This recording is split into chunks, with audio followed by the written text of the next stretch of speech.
Ang napakatinding laban sa pagitan ni Song Jinwoo at ng Army of God ng Apostle Levitarum, na dito natin masasaksihan ang napakalaking grand reception na hinanda ng Monarch of Shadow para sa mga invader na kakarating lang from Dimensional Passage. At finally, nagkita na rin si Song Soho at ang Apostle Levitarum, kaya huwag na nating patagalin pa. Let's go! And please like and subscribe sa ating YouTube channel mga lods at mag-follow sa ating Facebook page. Salamat! Nagsimula ang chapter na ito sa Incheon International Airport na makikita natin ang dalawang staff ng Hunter Association na nakatambay sa gilid ng airport at mayroon silang inilagay na road divider. It's turned out na ang gate na kinuha ng Apostle Levitarum sa Chivalry Guild sa huling chapter ay sa Incheon International Airport pala lumitaw. At hindi pala ito isang pangkaraniwang gate dahil ito pala ay isang red gate, kaya pala pinilit itong kunin ng Apostle dahil kapag red gate malalakas ang monster na nasa loob nito. Nag-uusap ang tatlong staff ng Hunter Association na ayon pa nila na sobrang napakadelikado daw ng gate na ito based sa magic power na lumalabas galing sa gate. At kung hindi ka agad masubjugate ng mga hunter ang monster boss, sa tingin nila magkakaroon talaga kaagad ng dungeon break. At kapag mangyayari daw yon dito, nag-aalala silang baka magsanhi ng matinding damage sa airport. Subalit ang tatlong ito ay kontrolado na pala ng Apostle Levitarum. Maya-maya, lumabas na ang Apostle sa gate kasama ang dalawa niyang bodyguards. Kaya sinabi ng staff na ire-report niya na sa Hunter Association na okay na ang lahat at wala nang problema. Subalit mas lalong lumakas ang surge ng energy sa raid gate at unti-unting lumalabas ang monster from dungeon. Ang isa sa pinakamaangas at sobrang simpleng design, ang pinakabagong John Mac anime t-shirt, ang The Strongest Duo. At hindi mo pagsisisihan ng bago nating John Mac t-shirt na 220 GSM na may 100% cotton. At ang DTF na sobrang tingkad ng kulay, available na ang design na ito sa ating Shopee store at TikTok shop. And by the way mga lads, mayroon tayong promo na buy 3 plus free. Kaya huwag na nating patagalin pa, bili na. Pagkatapos ipinakita ang isang Angel Army na parang unti-unting nawawasak ang kanyang buong katawan, at ang Angel Army na ito mga lads ay may pagkakahalintulad yung form sa mga Messenger of God ng Absolute Being, also known as Fragment of Brilliant Light. At base sa ipinapakita sa panel na ito ay mga alaala ng Apostle of Levitarum, na sinasabi niya ditong ang mga nilikha daw ay ginawa upang may sakatuparan ang kagustuhan ng kanilang Diyos. Ipinaliwanag ng Apostle of Levitarum na kapag ang kanilang creator ay naboboard, well, kailangan nilang paglabanin ng isa't isa. At kung ang kanilang creator ay may kailangan ng isang bagay, well, gagawin nila ang lahat para ialay ito sa kanya dahil yan ang dahilan kung bakit sila nilikha at nag-exist sa mundong ito. At kung napapansin natin dito mga lods na inireveal na sa chapter na ito ang tunay na mukha ng Absolute Being na gustong sakupin ang universe na ginagalawan ni Jinwoo. Ipinagpatuloy ng Apostle ang kanyang kwento na isang araw daw may sinabi ang kanyang creator na isa daw sa kauri ng kanyang creator sa ibang dimensyon ay namatay. Kaya ibinigay ng kanyang creator ang isang makapangyarihang cup at inutusan siyang kunin ang rights ng isang mundo na walang nagmamay-ari. Sinunod nila ang salita ng kanilang Diyos at tinipon ng Army of God, ang hindi mabilang na believers sa kanilang mundo. Kaya ang kanilang buong army ay lumipad kaagad papunta sa mundo na walang Diyos. Sa sobrang lakas ng kanilang puwersa, sinabi ng Apostle na ang kapangyarihan na kanilang dala ay lampas talaga sa kanyang imahinasyon dahil kailangan nilang i-transport ang hindi mabilang na soldier. Subalit ang dimensional na daanan ay sobrang ikli lamang habang daladala nila ang large amount of energy. At dahil doon, ang Army of God ay nangangailangan ng mahabang oras para dumaan at makalampas sa dimensional passageway. Hindi sila sumuko at sa huli, sila ay dumating sa mundo na walang Diyos. At sa lugar na yon, nakita nila ang kadiliman. Isang pitch black darkness na ayon pa ng Apostle na napakalalim daw ng kadiliman na ito para sisirin. At heto na nga mga lods, ipinakita si Song Jinwoo na nakaabang lang pala sa kanila at matyagang naghihintay sa pagdating ng Army of God sa ibang dimensyon at binigas ang salitang Arise na makikitang parang nilamon ng kadiliman ng buong Army of God sa paglabas ng napakalawak na shadow. Biglang umitim ang paligid at mayroon silang nakita na parang star na kulay asul, bagay na ikinagulat ng mga Army of God. Subalit ang star na yun pala ay ang millions of shadow soldiers ng ating bida na gusto silang palibutan upang i-corner ang buong Army of God. Sinabi ng Apostle na ang Army of Darkness daw ay nagpo-possess lahat ng tremendous strength. At makikita natin dito mga lads ang paglabas ng mga main shadow soldier ni Jinwoo, especially Billion, Bero, Igris at Tusk. Kahit nasa pinakamalayo, nagawang maibaon kaagad ni Jinwoo ang kanyang dagger sa isa sa mga Army of God at sinabi pa ng Apostle na ang darkness na ito ay sobrang nakakatakot in so many ways. Dahil kapag ang Army of God ay namatay, ay lalamunin daw ito ng kadiliman at nagiging isa sa mga shadow soldier at nagiging kalaban. Nagpatuloy ang digmaan at ang kapangyarihan daw ng kadiliman ay pasimpleng lumakas na lampas sa kanilang imahinasyon. Kaya ang Army of God ay napaatras dahil sa paghina ng kanilang momentum. At ang digmaan na naganap mula sa mundo na walang Diyos ay lumampas sa limitasyon ng dimension na sobrang lakas talaga ng forces ni Jinwoo dito mga lads na parabang ipinapahiwatig niya dito na pati sa dimensional passageway ay abot ang kapangyarihan ni Jinwoo. Ipinaliwanag ng Apostle na nakaramdam ng kawalan ng pag-asa ang Army of God na hindi sila makawala sa kadilimang dulot ng ating bida. Kaya ang sugo ng mga Diyos na tinatawag na Tail ay mayroong sinabi na isa daw itong magandang pagkakataon. Sinabi ng isa sa mga Tail na mayroon silang plano. Ang plano na ito ay para itong may hahalin tulad daw sa pagpunta ng Army of God sa mundo na walang Diyos na sobrang natagalan. Kaya yung mga nahuli ng kadiliman ay hindi na talaga makakabalik pa dahil sa lakas ng kanilang magical power. Nadagdag pa niyang wala siyang nararamdamang magical power sa mundo ng mga tao. So kapag gagamitin nila ang Mistburn, magagawa nilang pabagsakin ng mundong ito mula sa pinakaloob-looban. Ipinaliwanag na ang Mistburn ay isa sa mga low rank of believer ng kanilang Diyos na winasak at sinunog sa pamamagitan ng Fire of Fate. Subalit still, dala-dala pa rin ito ang will ng kanilang Panginoon. Kahit na mga mahihina ang mga Mistborn monster, ang explosive na kakayahan daw nito sa pagpapalaganap ng pananampalataya ay napakatindi. Naayon pa niyang napaka-fatal daw ng fate na ito para sa mga human being na walang kapangyarihan. Inisip ng Army of God na kapag mapapalaganap nila ang kanilang pananampalataya sa mundo na walang Diyos, makakapag-manifest sila ng sanctuary sa earth at mga himala. Kaya lahat ng Tales ay sumang-ayon ng lubos sa strategy na plano nila.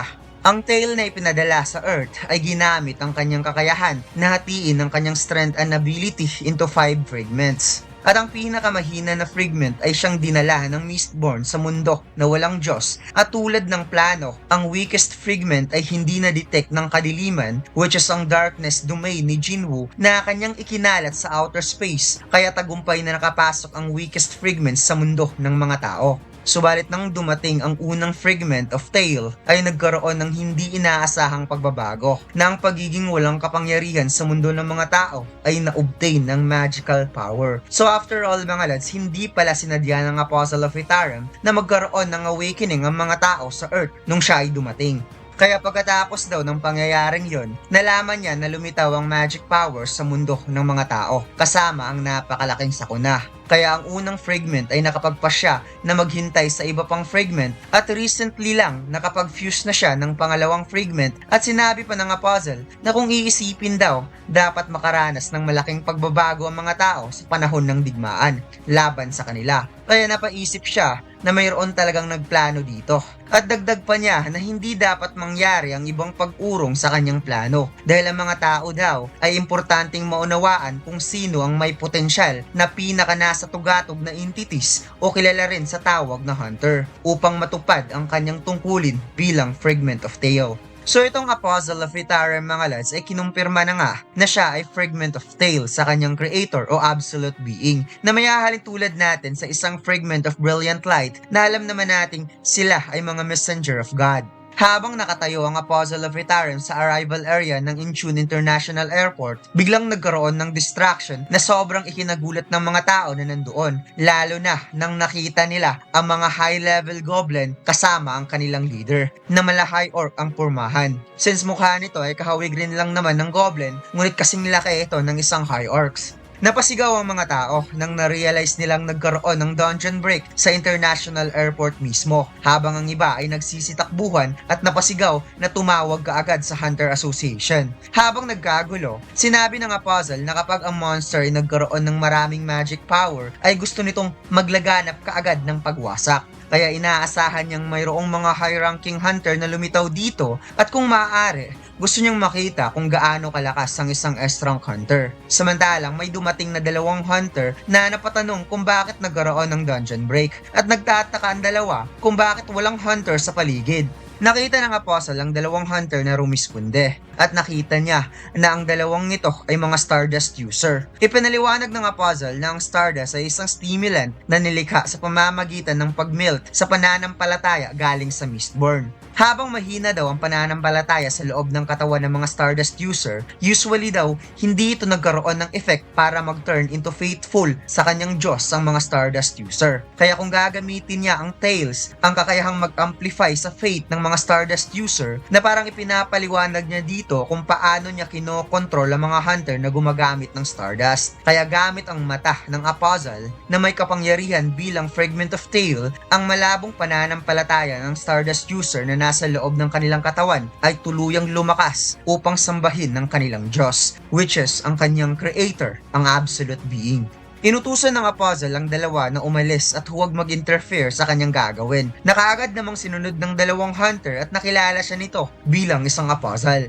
Nagawang masaksak ng goblin ng isang babae at tinuluyan niya ito sa harap ng Apostle, habang ang babae ay lumapit pala sa kanya upang humingi sana ng tulong, subalit tinitigan lang ito ng Apostle of Itarim at sinabing nag-exist lang daw ang mga creation, which is tinutukoy niya ang mga tao na umiiral lang para sa kapakanan ng Creator God. Kaya para sa kanya, ang rason kung bakit nag-exist ang isang buhay para lamang matupad ang kagustuhan ng Panginoon. Subalit ang Apostle ay naguguluhan pa rin sa mga tao kung bakit ang tao na isang nilikha lamang ay nagkaroon ng pagnanasa tulad ng isang Diyos. Kaya napaisip siya kung bakit ang napakalubusang mahina ng mga tao ay nag-iisip na sila ay mas malakas compare sa kanila. Tumakbo ang isang lalaki habang lumuluha at napansin niya na mayroong lalaking kalmado na pumasok sa danger zone kahit nagkagulo na. At ito ay wala ng iba kundi si Song Soho na kasalukuyang isinuot ang kanyang mask at sinabi ng ating bida na hindi siya makapaniwala na nagkaroon kaagad ng dungeon break sa paglapag niya sa Korea. Napadapa ang isang matanda at napasigaw dahil patake na sa kanya ang leader ng mga goblins. Ngunit mabilis nagresponde ang ating bida gamit ang kanyang nikik na tumama rekta sa mukha ng monster. Sinabi ni Soho sa civilian na tumakbo na kaagad at siya na ang bahalang pumigil sa mga monster, habang nagulat naman ang Apostle of Itarim nang nakita ang ating bida. Lalo na nang tumama ang sipa nito sa mukha ng goblin at gamit ang ruler authority, pasimpleng tinapos ang iba pang monster using kasaka dagger. Biglang naalala ng Apostle ang sinabi ni Lee Min-song patungkol sa isang hunter na nakasuot ng black mask na siyang sumira sa Hyena Guild, kaya wala nang iba pang naisip ang Apostle na ito na ang tinutukoy ni Lee Min-song, ang Black Mask Hunter. Habang nililinis ni Soho ang mga goblin, napaisip ang ating bida kung ano ang nangyari dito dahil alam niya na hindi hahayaan ng Hunter Association na magkaroon ng dungeon break sa lugar kung saan magkakaroon ng napakaraming casualties. Kaya napagdesisyonan niyang uunahing iligtas at ilayo ang mga tao sa loob ng airport.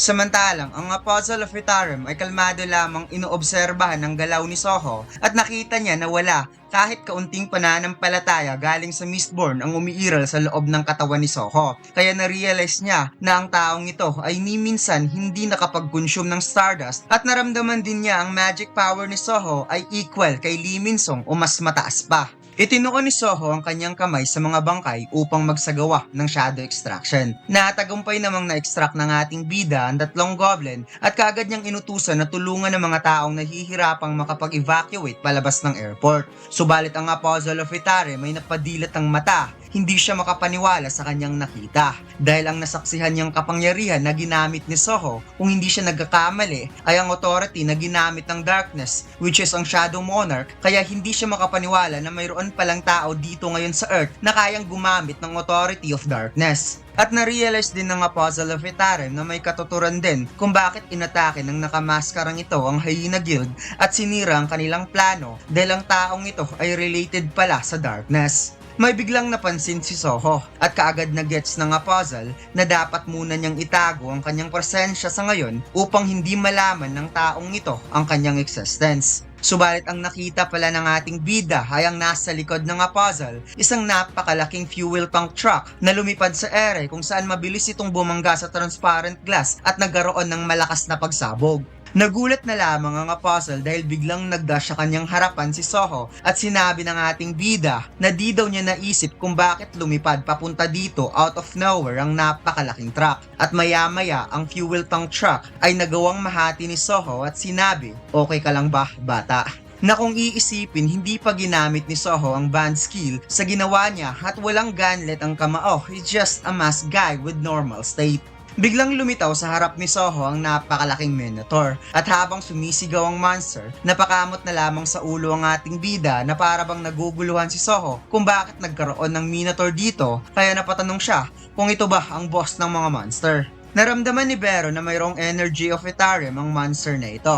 Kaya na-realize ni Soho ang pagkakaroon ng dungeon break ay kagagawan ng puzzle of Etherium. At napatingin si Vero sa kabilang side dahil mayroon siyang napansin na bata kanina, ngunit nawala na lamang ito bigla. Kaya naisip niya na baka nag-i-imagine lang daw siya. Ngunit ang hinahanap niya ay nasa likod pa rin, lumipat lang sa kabilang side. And I guess nakaramdam ng familiar energy si Vero kaya niya ito napansin. Nagsagawa ng pag-atake ang Minotaur towards Soho, ngunit alam naman nating hindi nagpapatalo ang ating bida kapag suntukan ng labanan at lahat daw ng stats points na nakuha niya nung umabot siya ng level 35 inilagay niya sa strength na makikitang nasa 77 points na ang strength ni Soho kaya ang salpukan ng kanilang kamao ay nagkaroon talaga ng good matchup since malakas din ang punching power ng Minotaur. Napaisip ang puzzle of Etherium kung ginagawa ba ito ng nakamaskara para iligtas siya dahil inisip nito na siya ay isang young human child although nakakagamit daw ito ng authority of darkness, subalit ito daw far away weak compare sa tunay na darkness na nakaharap niya. However, sa ngayon, hindi pa niya matukoy ang tunay na potensyal ng taong ito. Samantalang hindi na nakaporma ang Minotaur at patuloy na itong binugbog ni Soho hanggang sa tumama sa mukha ang napakatinding sipa na nagpayanig sa monster. Habang pinapanood ng puzzle of Etherium ang laban, naisip niya na napakaswerte daw niya sa pagkakataon na ito dahil ngayon mismo tatapusin niya ang taong ito. Subalit ang hindi niya napansin na mayroong infamous someone na dumating na napawika, "Late na yata ako," at gusto niyang tapusin kaagad ang trabahong ito. Lumalagablab at nagliliyab ang apoy sa kamay ng hunter at itinuon niya ang kapangyarihan sa mga monster upang magsagawa ng fireball magic kaya napadilat na lamang ang mata ng puzzle of Etherium sa kanyang nakita na kahit si Soho ay napatigil nang napansin ang napakaraming apoy na umuulan sa paligid. Ipinakitang nagulantang ang lahat ng goblin sa kanilang nakita at mukhang alam na natin kung sino ang hunter na ito mga lads. Walang ibang hunter na kayang gawin ng ganito kamassive na fire magic kundi si Choi Jong-in lamang, ang tinaguriang the strongest hunter in Korea bago nagkaroon ng awakening si Jinwoo at naging a strong hunter. Nakaramdam ng mala-impyernong moment ang mga goblins sa tindi ng apoy at napaisip ang ating bida kung bakit bigla na lamang lumitaw ang mga fireball out of nowhere at inatake ang mga monster. Mahirap man daw paniwalaan ngunit napakarami daw monster ang namatay sa isang atake lamang. Nakita ni Soho ang hunter na siyang nagko-control sa mga apoy at na-realize niya na ang hunter na ito ay wala ng iba kundi ang strong hunter na si Choi Jong-in.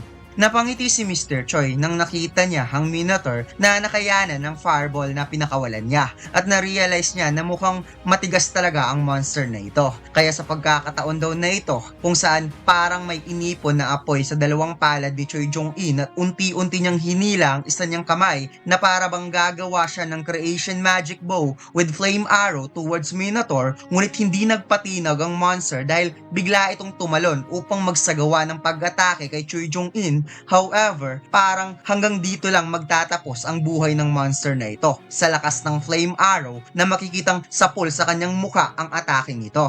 Tumagos sa gusali ang atake sa sobrang lakas ng flame arrow at di ko naisip na ganito kalakas ang ataking ito dahil literal talagang tumalsik sa napakalayo ang Minotaur na para bang binala siya ng kanyon, kala ko masusunog lang siya. Ipinakitang nagkaroon ng malaking butas ang gusali at unti-unti niyang inapula ang apoy sa paligid kaya napawaw ang mga tao nang nakita si Choi Jong-in na isa talagang maaasahang hunter.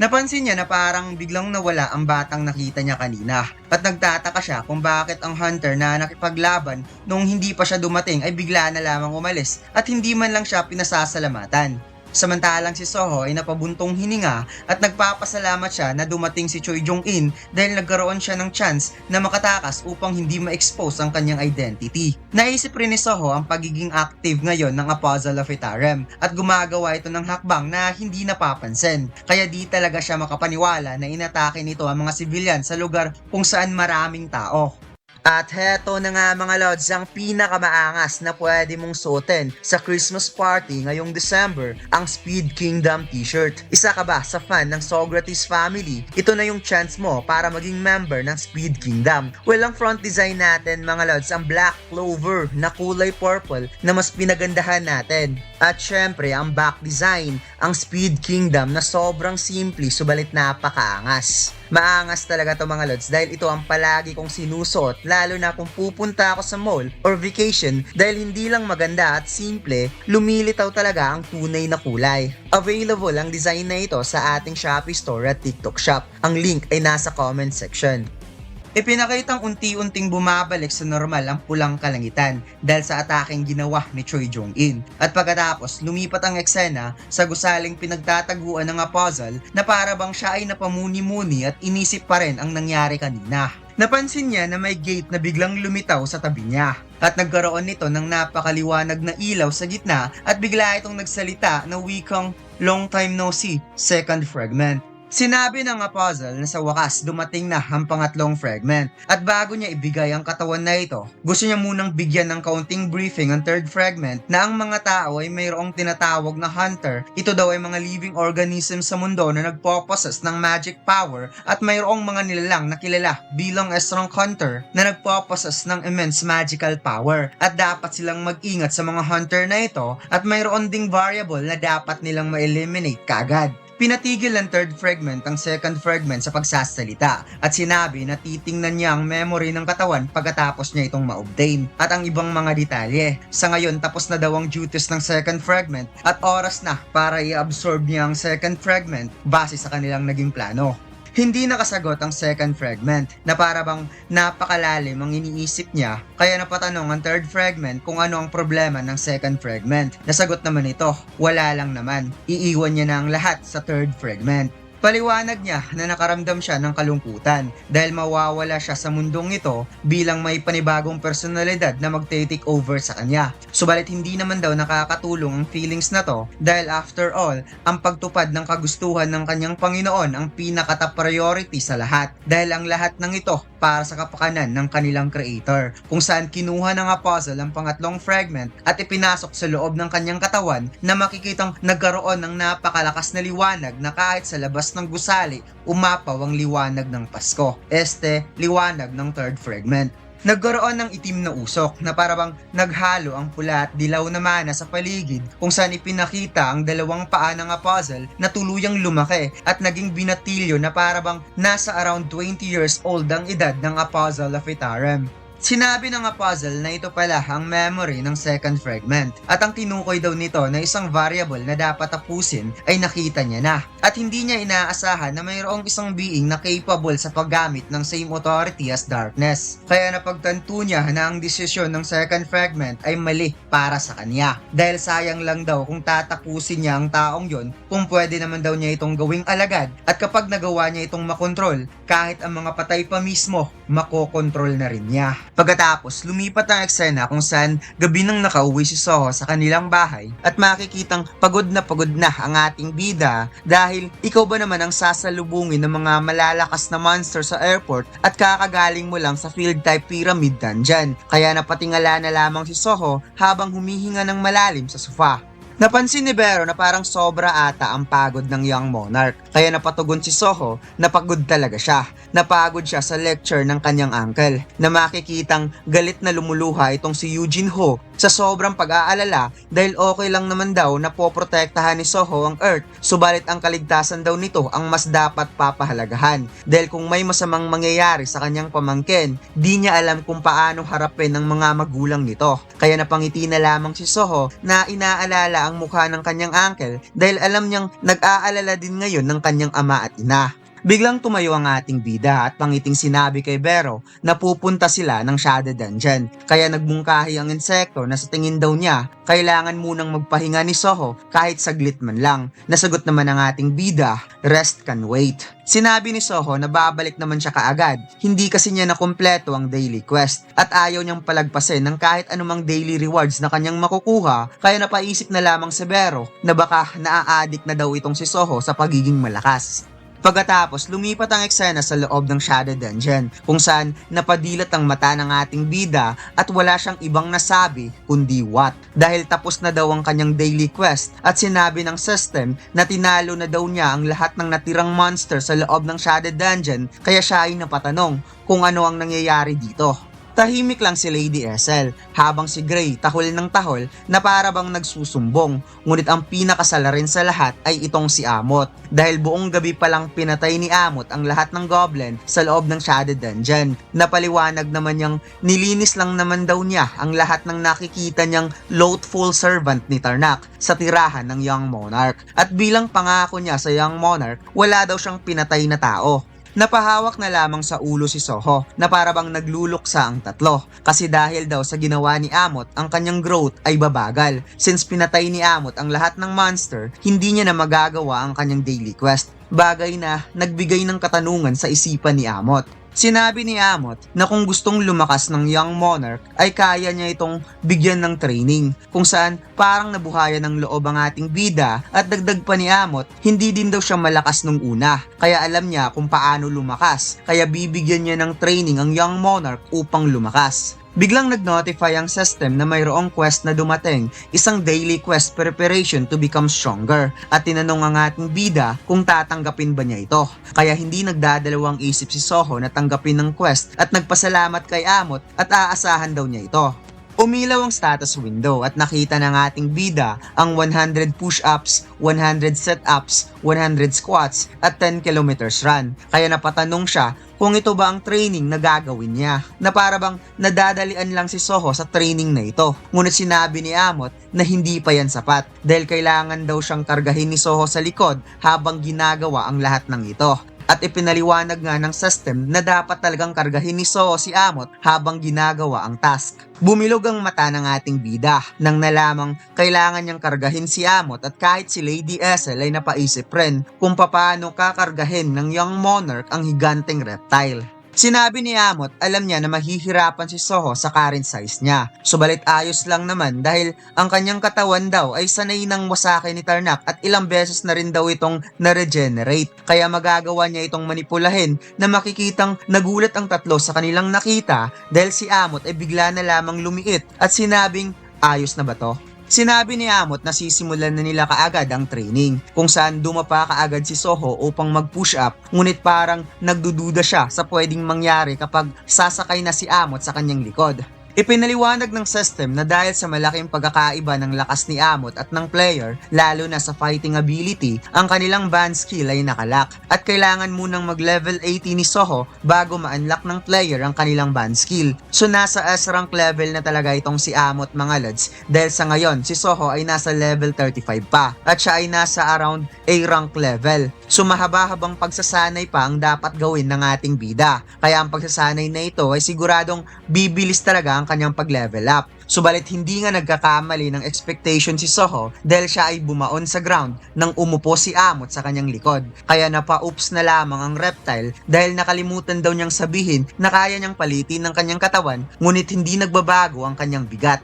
Sobrang nag-aalala ang tatlo habang tinitingnan ng sitwasyon ni Soho, ngunit ang mukha ni Vero ay hindi yata nag-aalala. parang galit na ata ang insekto. Pinilit ni Soho na i-push ang sarili, ngunit nararamdaman niyang parang mapupunit ang kanyang braso sa sobrang bigat ni Amot. At sinabi ni Amot na alam naman niyang mahirap ito para sa young monarch, subalit kailangang kumapit ni Soho upang magkaroon ng breaking down at regeneration sa katawan dahil ito lang daw ang natatanging paraan na alam niya upang lumakas ng mabilis.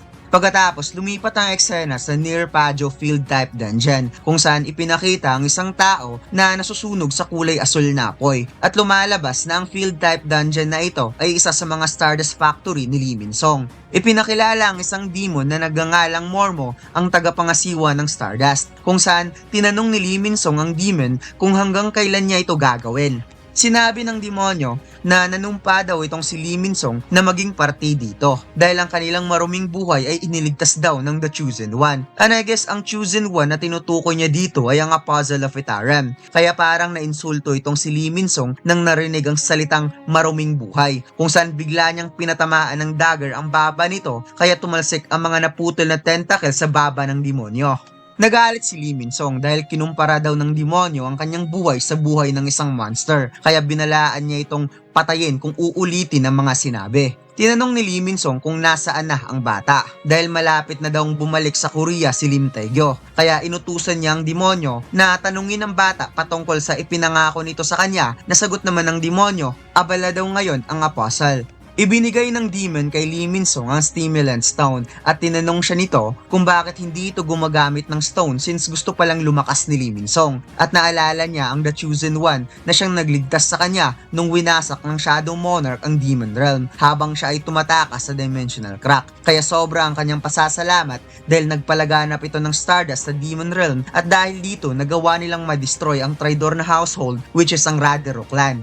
Kaya ipinaliwanag niya na kung susunod lang daw si Lee Min-song sa puzzle, makukuha nito ang lakas na lampas na meron si Lee Min-song ngayon at pwede na nitong talunin ang tinutukoy nitong si Lim Tae-gyo. Itinapon ni Lee Min-song ang kanyang sigarilyo at sinabing may alam ka ba patungkol sa S-rank at pinayuhan niya ito na huwag umakto na alam ang lahat at huwag siya bigyan ng kahit anumang payo dahil hinding-hindi niya ito gagamitin. Habang papalis na si Lee Min-song, sinabi ng demonyo na mga tao daw ay mga tanga, kaya ito daw ang dahilan kung bakit nananatili pa rin itong talunan. Ipinakitang nasa labas na ng dungeon si Lee Min-song at makikitang inis na inis ang mukha nito dahil kailangan niyang gawin ang pinag-uutos ng apostle until magagawa ng patayin ng bata si Lim Tae-gyo at pagkatapos ire-report niya ito sa Hunter Association at ang association ng bahalang mag-aasikaso sa apostle at siya ay babalik na sa normal na buhay kung saan matatamasa niya ng muli ang kasikatan. Subalit ang hindi alam ni Lee Min-song ay mayroong babaeng nakamanman sa kanya na nakatayo sa itaas ng tower at kaagad tumawag ang babae sa association chairman upang i-report na si Lee Min-song ay kakalabas lang sa Paho Field Type Dungeon. Inisip ni Woo Jin-chul na malaki ang kanyang kutob na sa lugar na yon doon ginagawa ang Stardust kaya inutos ng chairman kay Hunter Baek Miho na pakisundan si Lee Min-song.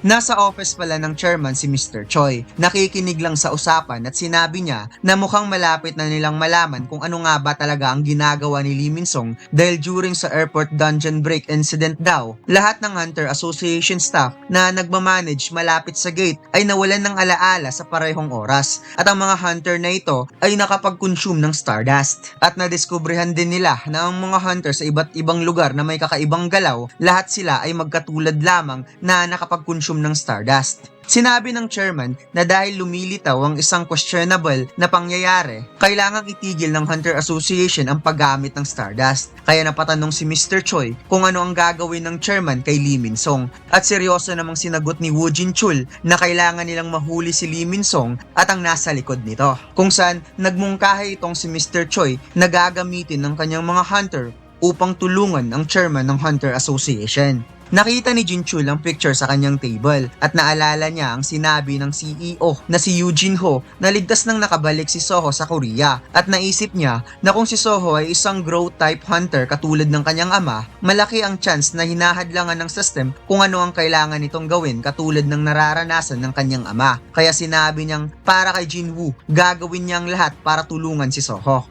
Pagkatapos, ipinakitang nagpang-abot ang pawis at laway ni Soho sa push-up na kanyang ginagawa dahil nasa 99 push-up na pala ang ating bida. At ipinakita na nagkapunit-punit ang muscle tissue sa kanyang braso sa pang 100 push-up habang si Amot kalmado lamang sa likod ni Soho. Hindi maipahiwatig ni Lady Essel at Gray ang sobrang pag-aalala para sa Young Monarch, habang si Vero hindi na nakapagtimpi pa at tinawag niyang stupid crocodile itong si Amot at gusto niyang ipatigil ang pagsasanay. Kahit tumatalsik ang dugo sa braso ni Soho, pinilit niyang itaas ang kanyang kamay at binuksan ang status window upang pindutin ang purchase. Kaya napatingin na lamang ang apat na monster dahil bumili pala ang ating bida ng recovery potions at sinabing mahusay ang pagsasanay na to dahil gusto niya talagang lumakas bago niya makalaban si Lee Min-song.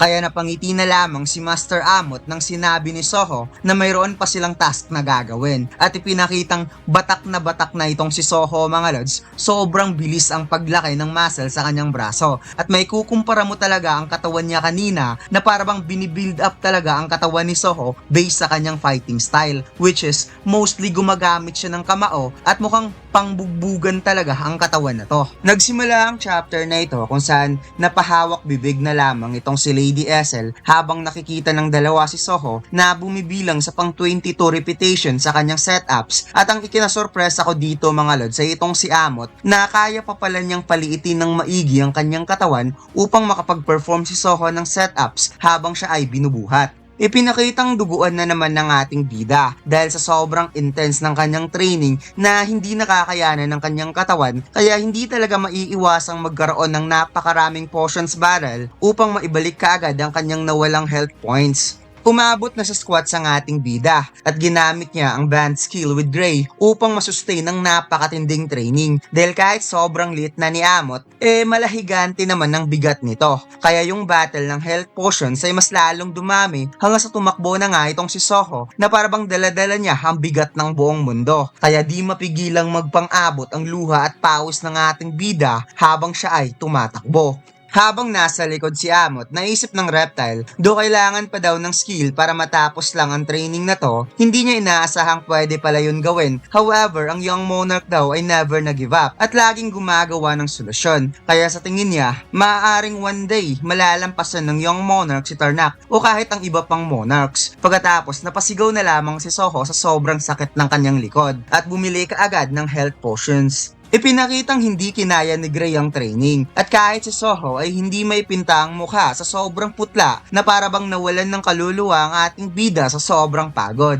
Nag-notify ang system na dumating na ang reward ni Soho sa daily quest niya ngayong araw, kaya napatugon nitong si Vero na sa wakas tapos na ang training. Subalit kahit hindi na halos maigalaw ang katawan ng ating bida na parang dumikit na ang katawan nito sa floor, pinilit pa rin niyang pindutin ng accept reward. Na habang ginagawa daw niya ang mala-impernong pagsasanay, hindi naman daw ito big deal sa kanya. Kasi dahil sa nabibigay nitong reward, nagawa niyang makapag-level up at ang kanyang endurance and strength ay mas lalong tumaas. Hindi niya alam kung mas mabisa ang pamamaraan na ito, subalit kung magagawa niya ang daily quest na hindi nahihirapan, well sigurado siyang mabilis talaga siyang lalakas. Kaya kahit nanginginig ang kanyang kamay, napathumbs up pa rin siya kay Amot at aasahan daw niya ito bukas, bagay na sinang-ayunan naman ng reptile monster.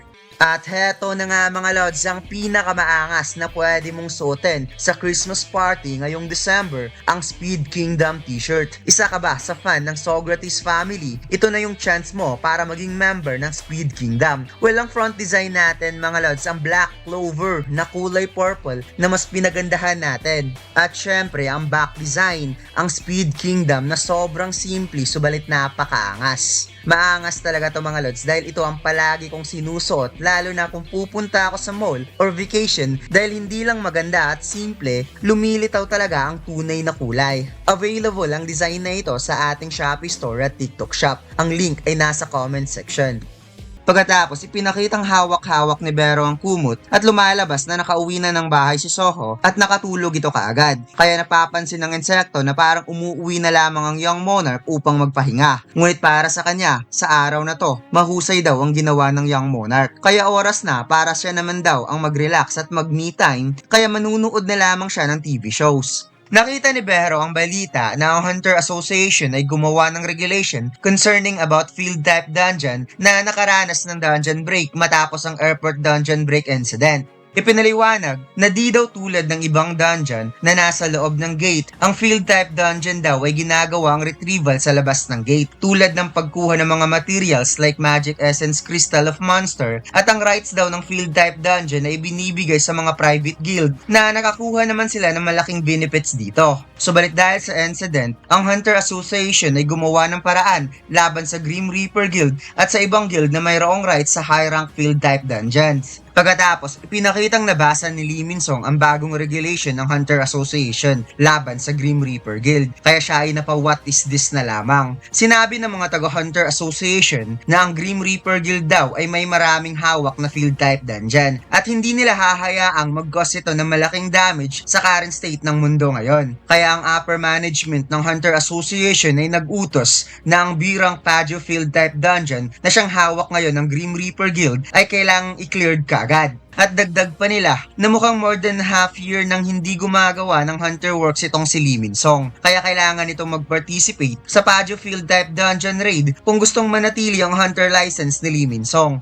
Tumagas ang pawis ni Lee Min-song at napaisip na sigurado siyang ginawa ito ni Chairman Wu upang siya ay pigain at hindi siya makapaniwala na ang pinakamalaking factory pa talaga ang hinahabol pa ngayon ng chairman sa daming field type dungeon na nag-i-excess na hawak nila. Kaya naisip niyang hindi tanggapin ang proposal na ito kahit makakalaban niya pa ang Hunter Association. Subalit, bigla na lamang siyang nagulat nang may biglang nagsalita na tatanggapin nila ang request ng Hunter Association. At ito pala ay si Lim Taegyo, ang Guildmaster ng Grim Reaper Guild, na napawikang dapat lang talaga silang sumunod kung ano ang pinag-uutos ng chairman. Bagay na ipinagpapasalamat naman ng mga tauhan ng Hunter Association. Napangisngis si Lee Min-song sa naging desisyon ni Lim Taegyo at inisip na kaya pala bumalik kaagad dito galing sa overseas mission ay upang harangan ng kanyang mga pinaplano. Bago tuluyang umalis sa mga taga-Hunter Association, sinabi nila na magpapadispatch sila kaagad ng Hunter sa Pajo Field Type Dungeon. Kaya kailangang bumuo ng party ang Grim Reaper Guild upang samahan ang kanilang mga Hunter.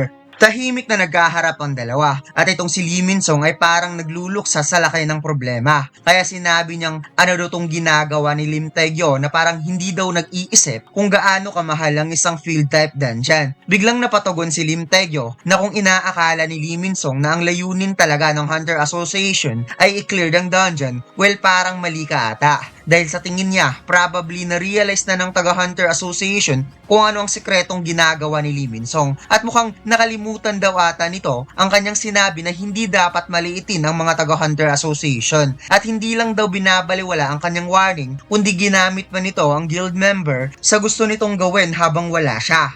Biglang nagpalabas ng matinding aura si Lim Taegyo sa sobrang galit at sinabi na kung inaakala daw nito na siya pa yung driver noon na palaging nililinis ang kanyang dumi, well, nagkakamali ka. Kaya parang demonyong naputulan ng sungay itong si Lee Min-song nang na-realize kung sino talaga ang masusunod sa kanila. Biglang nag-ring ang cellphone at nakita niya na nag-text sa kanya ang isang recruiter na mayroon daw bagong S-rank hunter ngayon na lumitaw sa Korea. Kaya inutusan niya si Lee Min-song na maghanda ng contract wages dahil bibisitahin niya ang Hunter Association at bago siya umalis, sinabi niya na maaari pang maiayos nito ang problema kaya dapat gagawin nito ang lahat para linisin ang duming ikinalat sa paligid. Sa paglabas ni Lim Taegyo, bumulusok ang galit ni Lee Min-song, lalo na't nalaman niyang mayroon na namang bagong S-rank hunter dahil lahat daw ng mga ito ay naging swerte lang na naging S-rank at umaakto na kaagad na parang sino. Kaya sinabi niyang kapag ang batang alien ay lalaki na at ang fragment na hinihintay nito ay dumating, sisiguraduhin niyang mamamatay si Lim Taegyo sa kamay ng alien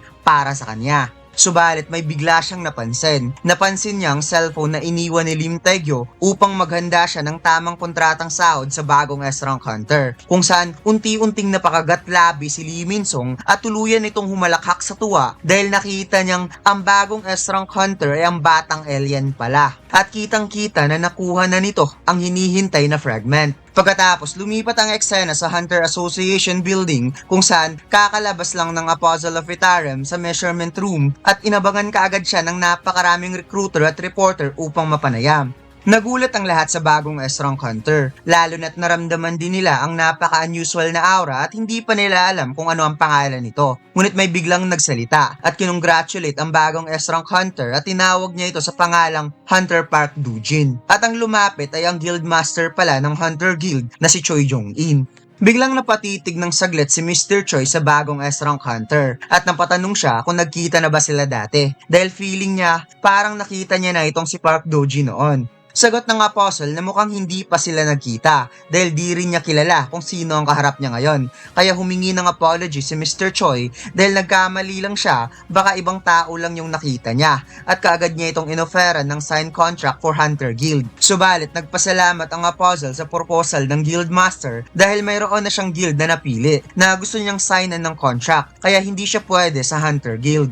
Ipinakitang nagmamadaling naglalakad papasok sa Hunter Association si Lim Taegyo at nagtatanong kung nakaabot pa ba siya sa bagong Ezreal Hunter, kung saan nagulat ang lahat sa pagdating ni Lim Taegyo habang siya ay papasok dahil ang Apostle ay nakaturo sa kanya na parang sumakto lang ang pagpasok niya sa pagtanggi ng Apostle dahil ang tinutukoy niyang guild ay ang Grim Reaper Guild. Pagkatapos makalipas ang isang linggo, naganap na ang Pajjo Field type dungeon raid at makikita ang factory na ito ay may malaking butas sa gitna. Ipinakita ang isang babaeng palangiti na kumakamot pa sa kanyang ulo habang sinasabi na nandito daw siya para mag-join sa Pajjo Field type dungeon raid dahil nag-request sa kanya ang Hunter Association at nagpakilala ang napaka-adorable na babae na siya si Baek Miho from White Tiger Guild, isang A-rank hunter. Nagpakilala din si Lee Min-song kay Baek Miho at nagpasalamat sa pagsali sa raid upang tulungan sila at pangiti niyang sinabi na mukhang ang raid daw na ito ay parang nakasagabal pa para kay Miho. Nasagot naman ng babae na natural lang daw ang pagtulong. Ngunit ang palangiting babae ay parang nag-iba ang timpla dahil sinabi niya sa kanyang isipan na mukhang mayroon talagang rason kung bakit naging best actor itong si Lee Min-song. At alam niya sa kaloob-looban daw nito ay parang nabubulok na napakabahong pag-uugali, ngunit sa panlabas na anyo ay nagpapakita ito ng kabaitan.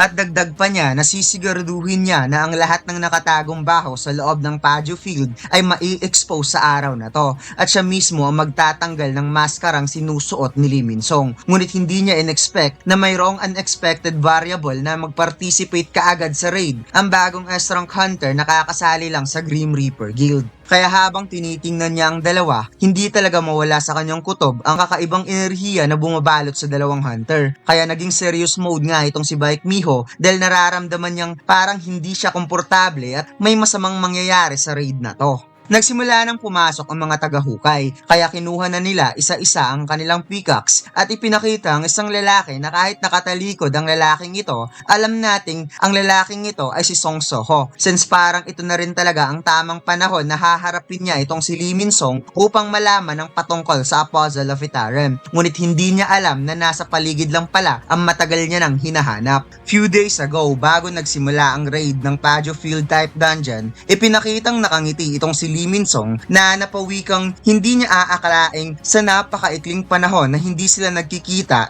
sobrang bilis pala lumaki ng mga alien. Kaya napatagon ng Apostle na simple lang naman yung ginawa nila. Nagpalit lang sila ng personality at pinili talaga nila ang maliit na katawan dahil mas advantage ito for survival sa earlier stage. Dagdag pa ng Apostle na hindi niya kailangang isaalang-alang pa ang appearance ng kanyang katawan since may mga fragment pa na dapat i-gather upang bumalik ang kanyang tunay na lakas. Biglang napatanong si Lee Min-song kung ano ang meron sa pangalang Park Dojin at bigla itong naging hunter na parabang mayroon itong pinaplano. Sinabi ng Apostle na ang pangalan na ito ay binigay niya talaga sa kanyang sarili upang makagalaw siya publicly at ang pagiging hunter ay ang magpapahintulot sa kanya sa paggawa ng mga bagay na gusto niya. Tinukoy ni Lee Min-song ang ginawang kaguluhan ng Apostle of Itarim sa airport dahil ito ang dahilan kung bakit ang Hunter Association ay hinahabol siya ngayon at ang ginagamit na excuse ay ang civilian damage. Kaya kapag ang Stardust Factory ay matuklasan ng Hunter Association sa Pajjo Field type dungeon, siguradong ito na ang magiging katapusan nilang dalawa. Inilagay ng Apostle ang kanyang mainit na tsaa sa maliit na platito at sinabing, huwag kang mag-aalala, Lee Min-song, dahil sasali ako sa raid ng Grim Reaper Guild upang maiwasan ang mga pwedeng mangyari at ang lahat ng hunter na sasali sa raid party ay gagawin niyang believers. Kaya kahit makita pa nila ang factory, hindi nila ito maaalala. Napasmirk si Lee Min-song sa panimulang plano ng Puzzle of Vitarum, ngunit tinanong niya ito kung kaya ba nitong talunin si Lim Taegyo na isang S-rank hunter. Kaya nag-gets ng puzzle na tinukoy nito ang kanyang ipinangako, ngunit makikita sa mga mata ng puzzle na mayroon itong na-realize na pagkatapos daw niyang makilala si Lim Taegyo, sigurado siyang kapag maglalaban silang dalawa, subalit biglangang pinutol ni Lee Min-song ang kanyang pagsasalita dahil wala daw siyang pakialam kung mamamatay man ang dalawa basta matupad lang ang pinangako nito sa kanya. Pagkatapos, lumipat ang eksena sa office ng chairman kung saan napaisip itong si Woo Jin-chul sa magaganap na raid sa Paju Field type dungeon at ang koneksyon ni Lee Min-song sa Stardust dahil kailangan talaga nila makakuha ng solidong ebidensya sa raid na to. At wala naman daw dapat ikabahala patungkol sa pagsasaalang-alang sa mga hunter na kasama sa raid dahil malaki ang kanyang tiwala kay Baek Miho na isang A-rank hunter at in case kapag magkakaroon talaga ng emergency, nandiyan naman daw si Hunter Choi Jong-in na handang tumulong at iba pang S-rank hunter na naka-standby. Naisip rin ni Chairman Woo Jin-chul ang bagong S-rank hunter na bigla lang lumitaw na si Park Do-jin na isa itong unpredictable variable. The fact na sumali ka agad dito sa Grim Reaper Guild nung simulang planuhing i-raid ang Paju Field type dungeon kaya sa tingin niya sa sitwasyon na ito ay favor talaga kay Lee Min-song. At mayroon pang isang bagay na nagpabagabag sa kanya, ang pag-join ni Soho sa excavation team. Nagtataka siya kung isa lang itong coincidence or tinadhana, kaya inaprubahan niya ang participation ni Soho. Subalit di niya alam kung tama ba ang desisyon na to at kung parte ito sa mga plano para kay Soho, well, wala siyang magagawa kundi kailangan niya itong tulungan. Pagkatapos, lumipat ang eksena sa nagaganap na raid kung saan nagpakawala ng fire breath ang isang salamander monster towards sa mga hunter. Nakaagad namang dinepensahan ng dalawang tank hunter ngunit napatugon ng isang tank na hindi niya kakayanin kung magtatagal pa ang ataking ito kaya hihingi siya ng tulong sa strike squad. Biglang napaklinch ng kamao si Miho at nagulat na lang ang tank hunter nang dumaan ito sa kanyang harapan na para bang plano nitong labanan ng mga monster ng sabayan. Kaya nang muling nag-unleash ng fire breath attack ang monster ay bigla na lamang nagdash si Miho at pinatikim ng napakainit na left hook na kaagad sinundan ng nagbabagang uppercut. Nag-ala observation haki mode si Miho nang napansin ang paparating na atake sa kanyang likuran kaya mabilis niya itong naiwasan at direktang tinukuran ng likod ng monster pagkatapos bigla na lamang siyang nawala na parang bula at lumalabas na tumalon pala si Miho galing sa likod at kasalukuyan na itong nasa itaas upang maghanda ng mabilisang pag-atake kung saan napatingala na lamang ang monster nang bigla niyang nakita ang nagbabagang kamao nito na makikitang bumaon talaga sa kanyang ulo ang suntok ni Miho na parang binagsakan ng mundo ang salamander monster nang bumagsak ito sa lupa. Ipinakitang madaling napabagsak ng isang A-rank hunter ang dalawang salamander at napansin kaagad ni Miho na hindi man lang sumali si Lee Min-song sa laban na makikitang naninigarilyo lang ito sa likod ng strike team kaya na-realize niyang nakakaawa naman itong si Lee Min-song para sa isang hunter na na-awaken bilang A-rank na para bang ginagawa lang nitong joke ang pagiging hunter. Ngunit ang hindi niya alam ay may isang salamander na umatake pala sa kanyang likuran kaya napagtanto niyang hinayaan niya ang sarili na madistract. Subalit ang salamander na ito ay pinukpok lang ng puzzle sa batok na para bang nagmimistulang simpleng monster ang isang salamander pagdating sa puzzle. Napatitig ang puzzle sa kanyang kamay na para bang nanibago siya since ito ang unang pagkakataon na ginamit niya ang kanyang lakas. Kaya sinabi niya kay Miho na kung maaari ito ay mag-ingat. Ngunit ang babaeng hunter ay napadilat na lamang sa kanyang nakita dahil hindi siya makapaniwala na ganun lang kadaling pinabagsak ng bagong S-rank hunter ang isang salamander in just one hit. Kaya ang inakala niyang parang bata ay nakalimutan niyang isa pala itong S-rank hunter. Kaya di siya nagtataka na sumali ito sa raid gamit lang ang casual na damit. At maya-maya parang dinaanan lang ng kidlat ang ulo ng tatlong salamander dahil isa-isa itong pinugutan ng Puzzle of Vitarum. Kaya dito na na-realize ni Miho na ang isang S-rank hunter ay nasa ibang level talaga compare sa isang A-rank. Matapos nilang lipulin ng lahat ng salamander sa paligid, napatugon si Lee Min-song na sa tingin daw niya, konti na lang mauubos na nilang lahat ang monster sa Paju Field. At mukhang hindi niya inaasahan na matatapos kaagad ang raid na to. Subalit sinabi ni Miho na nararamdaman daw niya na mayroon pang ibang monster na nasa ibang lugar. Kaya napatingin si Lee Min-song na para bang siya ay nairita at sinabing napansin pala ni Hunter Miho ang bagay na to. Kaya pangiting ipinaliwanag ni Lee Min-song na bilang in charge ng Grim Reaper Guild, gumagawa sila ng routine monster calling upang i-maintain ang dungeon kaya ito ang dahilan kung bakit hindi nagkakaroon ng threat ang dungeon na to sa outside world. Habang napatingin si Miho sa mga patay na monster, siya ay napaisip sa routine monster calling. Dahil usually daw wala namang pake ang mga guild patungkol dito. Dahil hindi naman sila pumapasok sa dungeon araw-araw. Kaya dito na talaga nagtataka si Miho na para bang may something weird sa raid na to. Habang si Lee Min-sung ay kalmadong naninigarilyo at itinuro kaagad kung nasaan ang kwarto ng dungeon boss. Patagong napangiti si Lee Min-sung dahil kahit gaano pa daw kahirap ang gagawing paghahanap ni Miho, hinding-hindi na mahahanap ang mga bagay na pwedeng ikasangkot sa kanya. Dahil matagal nang na-dismantle ng demon ng factory at kasalukuyan itong nakatago somewhere in Pajo na mahirap hanapin. Kaya sinabi niya sa kanyang isipan na never mahahanap ni Miho ang factory o kahit makalabas sa loob ng Pajo Field na may matinong pag-iisip. Pagkatapos, lumipat ang eksena sa demon na nagngangalang Mormo, kung saan kasama nito ang dalawa pang demon upang i-gather ang mga firewood supply na tao sa paggawa ng Stardust. At sinabi niya na nakakatawang isipin na nagsasayang lang sila ng oras at hindi pa niya makikita ang puzzle kahit ito ay nasa loob ng Pajo Field. Makakagawa na sana sila ng napakaraming Stardust gamit ang walang kwentang oras na to. Nadagdag pa niyang nasayang lang ang napakaraming materials na nasa harap niya ngayon kung uupo lang siya. Pagkatapos, lumipat ang eksena sa isang lalaki na nakatayo sa malaking pintuan at ito pala ay si Song Soho. At lumalabas na naramdaman pala ni Bero ang presence ng isang demon sa malaking pintuan, kaya kaagad itong pinuntahan ng ating bida. Unti-unting binuksan ni Soho kung saan nagulat na lamang si Mormo nang may biglang nagbukas sa pintuan, kaya nang tinanong niya kung sino ang pumasok, di pa siya tapos sa pagsasalita, pinakain kaagad siya ng matinding strike punch ng ating bida. Napatitig si Soho sa kanyang nasaksihan sa loob ng kwarto at hindi makapaniwala si Bero sa kanyang nakita dahil pinalipad lang naman ni Soho ang isang demon sa isang atake lamang at mukhang ang daily quest daw ng tangang crocodile ay nag-pay off talaga para sa young monarch. Naisip ng ating bida na ang mga taong nakatayo ngayon ay wala sa katinuan, bagay na nagpa-realize sa kanya na ang Pajo Field ay isa talagang Stardust Factory. Ngunit biglang nagsalita ang demon na si Mormo na hindi daw niya inaasahan na ang taong binanggit sa kanya ng puzzle na siyang naging hadlang sa kanilang mga plano ay pumunta talaga dito sa Pajo Field, kung saan unti-unting lumalabas sa mga naglalakihang galamay ni Mormo at ito ay lumaki. Sa ito ay parang naging isang giant humanoid octopus at sinabi nitong finally mabibigyan niya ng isang magandang handog ang Puzzle of Itaram. Ang isa sa pinakamaangas at sobrang simpleng design, ang pinakabagong John Mac anime t-shirt, ang The Strongest Duo.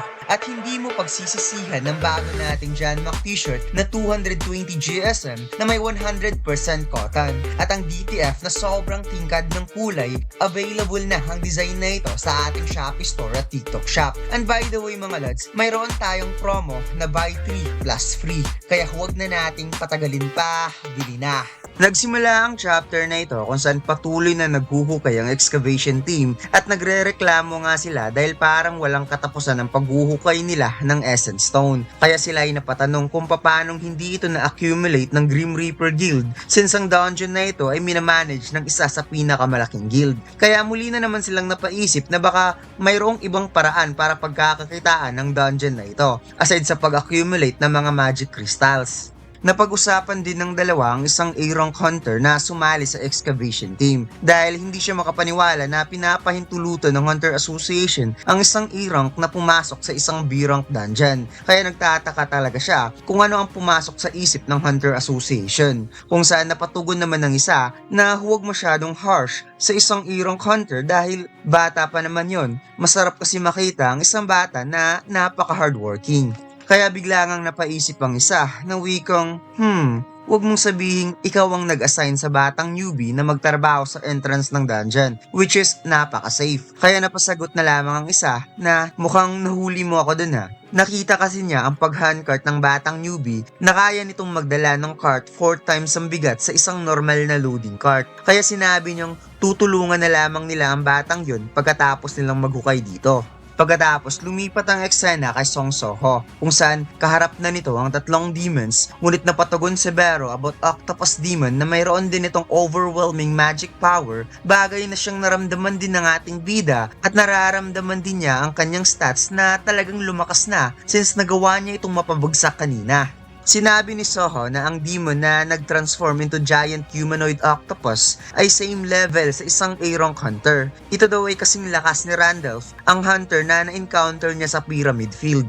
Habang in-stretch ni Soho ang kanyang wrist, inisip ng ating bida na mayroong rason ng Hunter Association kung bakit inutos na i-clear ang Pajo Field type dungeon. Kaya ito ang dahilan kung bakit siya sumali sa collection team dahil sa tingin niya parang nare-realize na ng Hunter Association kung ano ang nangyayari dito, lalo na sa Stardust. At naisip rin niya na kung nagkaka-interest ang Hunter Association sa pag-grow ni Lee Min-sung, well, talagang mahihirapan siya makakakuha ng information about Apostle of Itara. Kaya agad-agad niyang tinanong ang demon kung nasaan ang apostle. Nagulat si Mormo na papanong ang Black Mask guy ay siyang naghahabol na ngayon sa apostle dahil sa pagkakaalam niya ang apostle mismo ang naghahabol sa nakamaskarang hunter. Kaya sinabi niyang makikita mo rin siya mamaya at bigla nga niyang hinuli ang binti ni Soho gamit ang kanyang galamay at dagdag pa niya na balak daw niyang durugin ang ating bida at hindi na ito makakagalaw pa na parang nakakoma bago niya ito i-offer sa Apostle of Itaram. Nagawa niyang mahuli si Soho gamit ang kanyang tentacles at sinabi nga niya na hindi na ito makakatakas pa dahil sa overwhelming strength na tinataglay niya, na makikitang sobrang napakakalmado lang ng ating bida mga lods na para bang wala lang ito sa kanya at napawi kang overwhelming strength pala ha. Pagkatapos lumipat ang eksena kung saan pumatak ang pawis ni Soho at makikitang sobrang batak na ng kanyang katawan, sinabi ni Amot na kahanga-hanga daw itong si Soho. Hindi niya in-expect na tinapos kaagad ang kanyang training in just 5 days at mukhang ang young monarch ay talagang malakas na. Nasagot naman ang ating bida, ganun ba? Na makikitang nag-ala calisthenics athletes ang katawan ni Soho mga lods na para bang di na kami nagkakalayo ng katawan. Anyway, napatawa na lamang si Soho mga lods dahil bigla na naman siyang hinimatay sa sobrang pagod kaya siya ay napa-open arms sa ground habang si Gray at Bero ay patuloy pa ring lumuluha dahil sobra na silang naaawa para sa young monarch. Napangiti si Soho dahil naging perfect ang decision niya na ilagay sa strength ang lahat ng kanyang remaining stats points na nakuha sa daily quest at na-obtain din niya ang isang skill na tinatawag na strength increase kung saan madadagdagan ng 20% ang kanyang strength kapag ito ay kanyang ginamit. Napaupo na lamang ang kanyang mga kasamahan at sinabi ni Amot na ipinapangako niya na sa ngayon si Soho, ngunit lumipat ang eksena kung saan napawi ka nga itong si Mormo na ang nakamaskarang hunter ay ang pinakamalakas na tao so far sa lahat ng kanyang nakita at ipinakitang parang ginawang pansahog ang galamay ng octopus demon kaya napawat na lamang si Mormo sa kanyang nakita dahil easy as F yung sinabi niyang overwhelming strength kanina. Ipinakitang wala talagang nagawa ang mga tentacles ni Mormo laban sa young monarch. At kung iisipin natin mga lods kung si Mormo ay ka-level ng isang A-rank na si Randolph, siguradong tama nga ang hula natin na isa ng S-rank itong si Soho. Biglang nag-ala observation haki mode si Soho at lumalabas na ang strength ng ating bida ay nasa 120 points na pala kaya di talaga uubra ang strength na ipinagmamayabang ni Mormo sa kanya at bigla na lamang nagdash si Soho at direktang inatake ang dalawang frontliner demon gamit lamang ang spear hand attacks at isa pang simpleng uppercut sa nguso ng isa pang demon.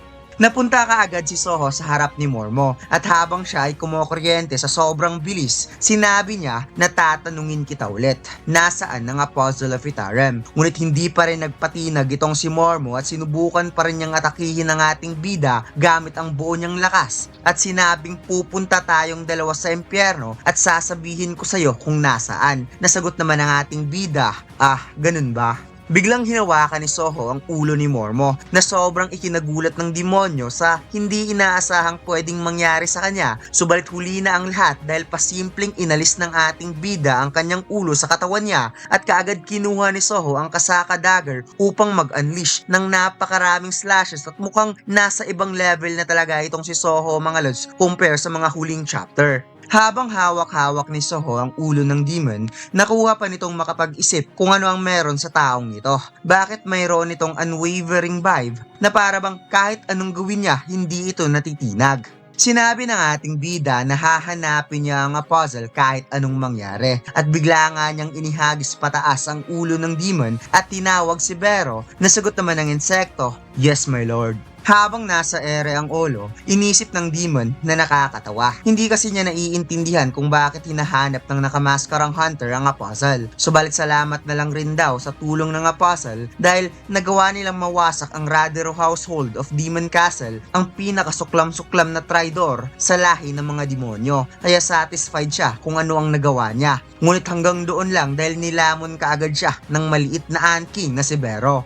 Pagkatapos nakaramdam kaagad ng kakaiba si Lady Essel, naramdaman niyang parang biglang gumaan ang kanyang pakiramdam, and I guess sa pagkamatay ni Mormo na isa sa mga demon na uminom ng dugo niya, unti-unti nang nadadagdagan ang kanyang lakas. Pagkatapos lumipat ang eksena kung saan parang nasasarapan nitong si Bero dahil ika nga niya na ang octopus na to daw ay medyo malinamnam. Sinabi ni Soho kung posible bang malalaman ni Bero ang patungkol sa Apostle of Itarem. Natugon naman ng insekto na kung patungkol sa Apostle, ang iniisip ng Demon Octopus ay isa itong shining light, ngunit hindi niya nahahanap ang small detail about Apostle. Nakita ni Soho ang pintuan na pinasukan niya at mukhang isa lang itong dead end, kaya inisip niyang wala siyang choice kundi dapat niyang makuha ang impormasyon galing kay Lee Min-song na siyang in charge sa buong Stardust Factory at kailangan muna niyang uunahing i-evacuate ang lahat ng tao sa loob ng dungeon. Eto na mga lods, ang pinakamaangas na wanted poster ni Luffy, ang 3 billion bounty, Sun God Nika. Bagong design natin to mga lods, ang design na sobrang simple subalit napakaangas. Front design natin mga lods, another unique One Piece logo. At ang back design, ang wanted poster ni Luffy na may 3 billion bounty. Lahat ng order natin mga lods may freebie sticker. Available na ang design na ito sa ating Shopee store at TikTok shop. Ang link ay nasa comment section. Pagkatapos lumipat ang eksena kung saan ipinakitang may napansin ng Apostle na parang biglang naglaho ang presence ng demon at sa tingin niya hindi ito kagagawan ng Hunter Association. Dumating na sila sa malaking pintuan sa kwarto ng dungeon boss at makikita natin na in total of 6 hunters ang nagsagawa ng raid na to, 2 tank, 1 mage at 3 ang makukonsider nating fighter. Napaisip si Miho kung bakit wala talaga siyang nakita kahit anong kakaiba papunta dito. Di kaya nagkamali lang siya sa inakalang Ampadjo Field ay isang Stardust Factory.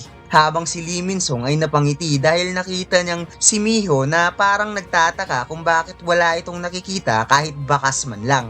Palihim na sinabi ni Lee Min-song sa puzzle na i-cancel ang plano nilang pag-brainwash sa mga hunter dahil mas prefer niyang magtatapos ang raid na to na wala kahit kaunting issue. Ngunit napatitig lamang ang puzzle na parang mayroon din talaga itong sariling plano at sinabing hindi niya yun magagawa. Patuloy pa rin sa pag-iisip si Miho kung nasaan ang Stardust Factory, kaya nanghula na lamang siya na baka nasa ilalim ng lupa. Kung kaya't nakapag-decide siya na i-double check na lamang niya ulit mamaya matapos nilang talunin ang dungeon boss. Kaya sinabi niyang let's go, ngunit si Lee Min-song na nasa kanyang likuran ay hindi na gumagalaw at ipinakitang ito ay nagulat habang namumutla. Napatitig sa likod si Lee Min-song at sinabing anong ginawa mo, kung saan napatugon na nga puzzle na wikang di ba sinabi ko na sa'yo na gagawin kong followers ang lahat ng hunter na kasali sa raid, na makikitang nakabaon na sa batok ang isang stimulant stone at mukhang wala na talagang kawala itong si Lee Min-song. Paliwanag ng puzzle na ang isang tao na pumili na kakampi sa kanila ay dapat mayroon itong certain value at ang pagtatrabaho sa isang A-rank na katulad ni Lee Min-song para patayin ng isang S-rank hunter ay isang kakaibang proposal sa simula pa lang. Napadilat ang mata ni Lee Min-song dahil dapat niyang gamitin ang puzzle para patayin si Lim Taegyo, ngunit iba ata ang nangyayari. Kaya sinabi niya na kung iniisip nito na kaya siyang i-brainwash, well, hindi ito magtatagumpay at dali-dali siyang humarap upang umatake, ngunit bigla na lamang siyang napatigil at hindi na makagalaw pa habang napadilat ang mata pagkatapos nag-activate ang kapangyarihan ng puzzle sa utak mismo ni Lee Min-song at sinabi niyang gagawin niya ang lahat para sa kapakanan ng Supreme Being. Natahimik si Lee Min-song at hindi pa rin gumagalaw kaya tinapik ito ng puzzle upang pumasok na sa kwarto ng boss at ipinakitang si Lee Min-song ay isa na sa mga malalakas na believers ng Puzzle of Itarem at habang sila ay papasok sa loob, ipinapahiwatig na ang magiging next target ng puzzle ay ang A-rank hunter na si Baek Miho. Nagsimula ang chapter na ito kung saan may magarang sasakyan na nakaparking sa gilid ng Pajo Field type dungeon at ipinakita ang kulay asul na apoy na sinama ng isang hunter at sinabi nito na kapag ang apoy na ito ay mawawala, yun ang hudyat na magkakaproblema ang raid party. It's turned out na si Hunter Choi Jong-in pala ang gumagawa ng kulay asul na apoy na ayon pa niya na ang pagpapatawag ng isang summon wheel ang siyang mag-i-inform sa sitwasyon sa loob ng Pajo Field. At mukhang mareresolba nila ang issue gamit ang isang device na hindi naman magagamit sa loob ng dungeon. Kaya para sa kanya, isa itong magandang idea. At dagdag pa niya na hopefully yung bagong S-Rank Hunter ay hindi talaga involved dito. At lumalabas na ang kausap pala ni Hunter Choi Jong-in na itong si Lim Tae-gyo. Sinabi ni Choi Jong-in na umaasa siyang hindi gagawa ng malaking problema si Lee Min-song at tinanong niya si Lim Tae-gyo kung worried ba ito sa sitwasyon ngayon. Kaya ito ay napatitig at sinabing pinapalakas mo ba loob ko? Nasagot naman ni Choi Jong-in, syempre hindi. Kaya parang nainis tuloy si Lim Tae-gyo at napawikang sa tingin niya nagseselos daw itong si Choi Jong-in dahil sa Reaper Guild sumali ang bagong S-Rank Hunter na si Park Do-jin. Kung saan nakuha rin yung inis ni Hunter Choi at kalmadong ipinaliwanag na hindi naman dahil marami naman silang talented na hunters. Natahimik si Lim Tae-gyo at napabuntong hininga kung saan ito ay napahawak sa kanyang mukha dahil hanggang ngayon hindi pa rin siya makapaniwala na si Lee Min-song ang main suspect sa likod ng pag-distribute ng unknown stimulant. At bilang guildmaster, nakaramdam siya ng malaking responsibilidad. Kaya sinabi niya kay Choi Jong-in na kung may mangyayari man, sana i-keep ang pangako ni Hunter Choi na hindi mangingialam kung kaya naman niyang i-handle ang sitwasyon. Nasagot naman ni Hunter Choi, well, masaya siya kung gagawin yun ni Lim Tae-gyo dahil mas gusto niyang magpigil at hindi manakit. Pagkatapos lumipat ang eksena sa field type dungeon kung saan kasalukuyang kinakalaban ng strike team ang dungeon boss at mukhang talagang nagtutulungan ng mga hunter para mapabagsak kaagad ang napakalaking salamander. Ipinakitang nagbuga ng massive fire breath ang dungeon boss kaya patuloy pa rin dinipensahan ng tank ang mga pag-atake at hindi pa rin nila totally na-handle ang sitwasyon. Ngunit itong si Lee Min-song ay mabilis na tumakbo towards boss, dala-dala ang kanyang dagger, bagay na napansin ni Baek Miho habang ang Apostle of Itarim ay kalmado lamang na nakatayo sa likod ng strike team. Sinabi ni Baek Miho sa kanyang isipan na umaacting talaga na S-Rank Hunter itong si Park Do-jin sa pamamagitan ng pagpapaubaya sa ibang hunter na magtrabaho. Subalit kahit isa pa itong S-Rank Hunter, sila pa rin ang seniors dito. At wala siyang idea kung ano ang nangyayari ngayon kay Lee Min-song dahil mula nung pumasok sila sa kwarto ng boss ay talagang lumalaban ito ng husto. Napatitig ang puzzle sa performance ni Lee Min-song dahil sa nakikita daw niya mukhang sigurado siyang may kakaibang nangyayari dito. Napaliwanag pa niyang kahit walang effect ang Stardust sa mga birang above, well, ang Star Fragment naman ay nagmimistulang Stardust ang effect sa mga high-ranking hunters na makikitang parang isang high-ranking assassin kung gumalaw itong si Lee Min-song mga lod sa sobrang bilis kung saan mabilis itong pinalibutan ng slashers ang buong braso ng monster at tumalon pa ito sa itaas na parang si Song Jin-woo kaya na-shock nga dito si Baek Miho sa napaka-unusual na galaw ni Lee Min-song. Napansin ng Salamander boss ang next attack ni Lee Min-song kaya mabilis itong nakapag-counter at nag-unleash ng atake kung saan tumalsik man si Lee Min-song subalit napigilan niya kaagad sa pamamagitan ng pagbaon ng kanyang weapon sa ground. Nakita ng Apostle kung gaano kagaling makipaglaban si Lee Min-song na ang isang A-rank ay nahihirapang makipaglaban sa isang S-rank hunter while nagkakaroon nito ng awakening effect dahil sa Star Fragment. Kaya sa ngayon, nare-realize niya na ang isa sa 5 abilities ng Fragment of Tail, which is ang main body's fragment ay mayroong blessings of amplification na kayang mag-amplify ng unique na kakayahan na pinoposes ng isang tao. Ipinaliwanag din niya na ang fate ng Mistborn na naka-stored within Stardust at ang unique na kakayahan sa paggamit ng weapon, ang dalawang to ay parehong na-amplified.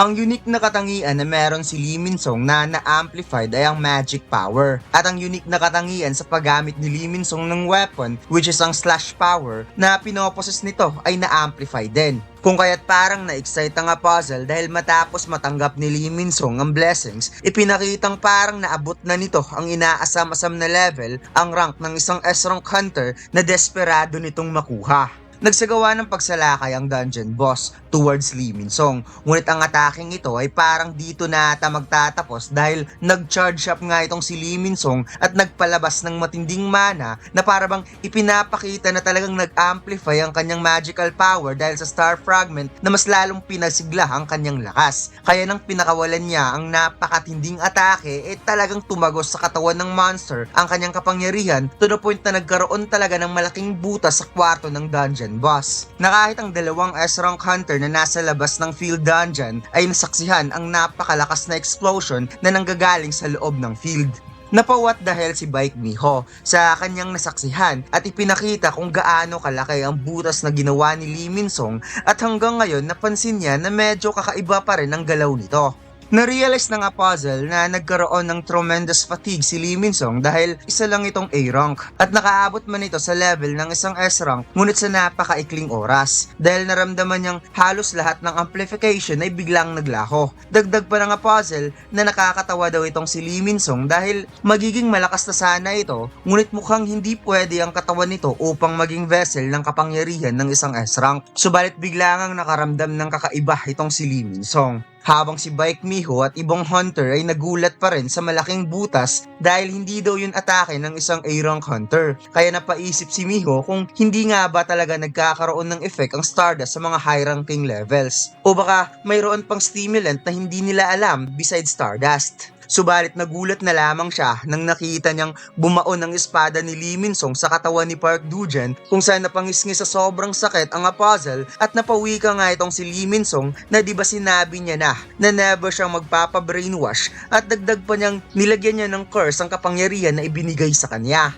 Nabulagta ang lahat ng hunter sa kanilang nakita kaya napawi ka si Miho kung bakit inatake ni Lee Min-song ang kasamahan nilang hunter at mukhang nasiraan ata ito ng ulo dahil sa effect ng drugs. Napahawak sa ulo si Lee Min-song dahil hindi naman ganito ang pinaplano niyang ending at nakakarinig pa siya ng iba't ibang klaseng boses since mayroong mga S-rank hunter na naghihintay sa labas sa utos ng Hunter Association at kung hindi siya magmamadaling lumabas dito, hindi na talaga siya makakatakas pa. Ipinakita sa mga mata ni Baek Miho na desperado siyang hulihin nito habang si Lee Min-song ay napangisngis dahil wala siyang choice kung kaya't siya ay napasigaw na hayaan siyang makaalis kung ayaw nilang mamatay kung saan parang kidlat si Lee Min-song na dumaan sa gitna at wala ngang nakapigil sa kanya at kagad itong tumalon sa butas na ginawa niya.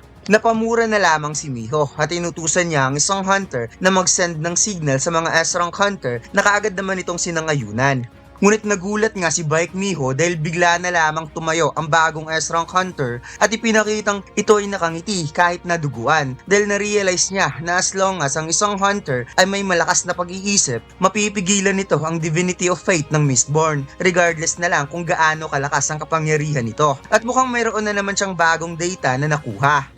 Nilapitan ni Miho si Park Do-jin at sa ipinapakita sa mukha ni Miho ay talagang hindi ito makapaniwala kung paano nabuhay si Park Do-jin dahil nakita niya ang ataking yun na tumagos talaga sa puso.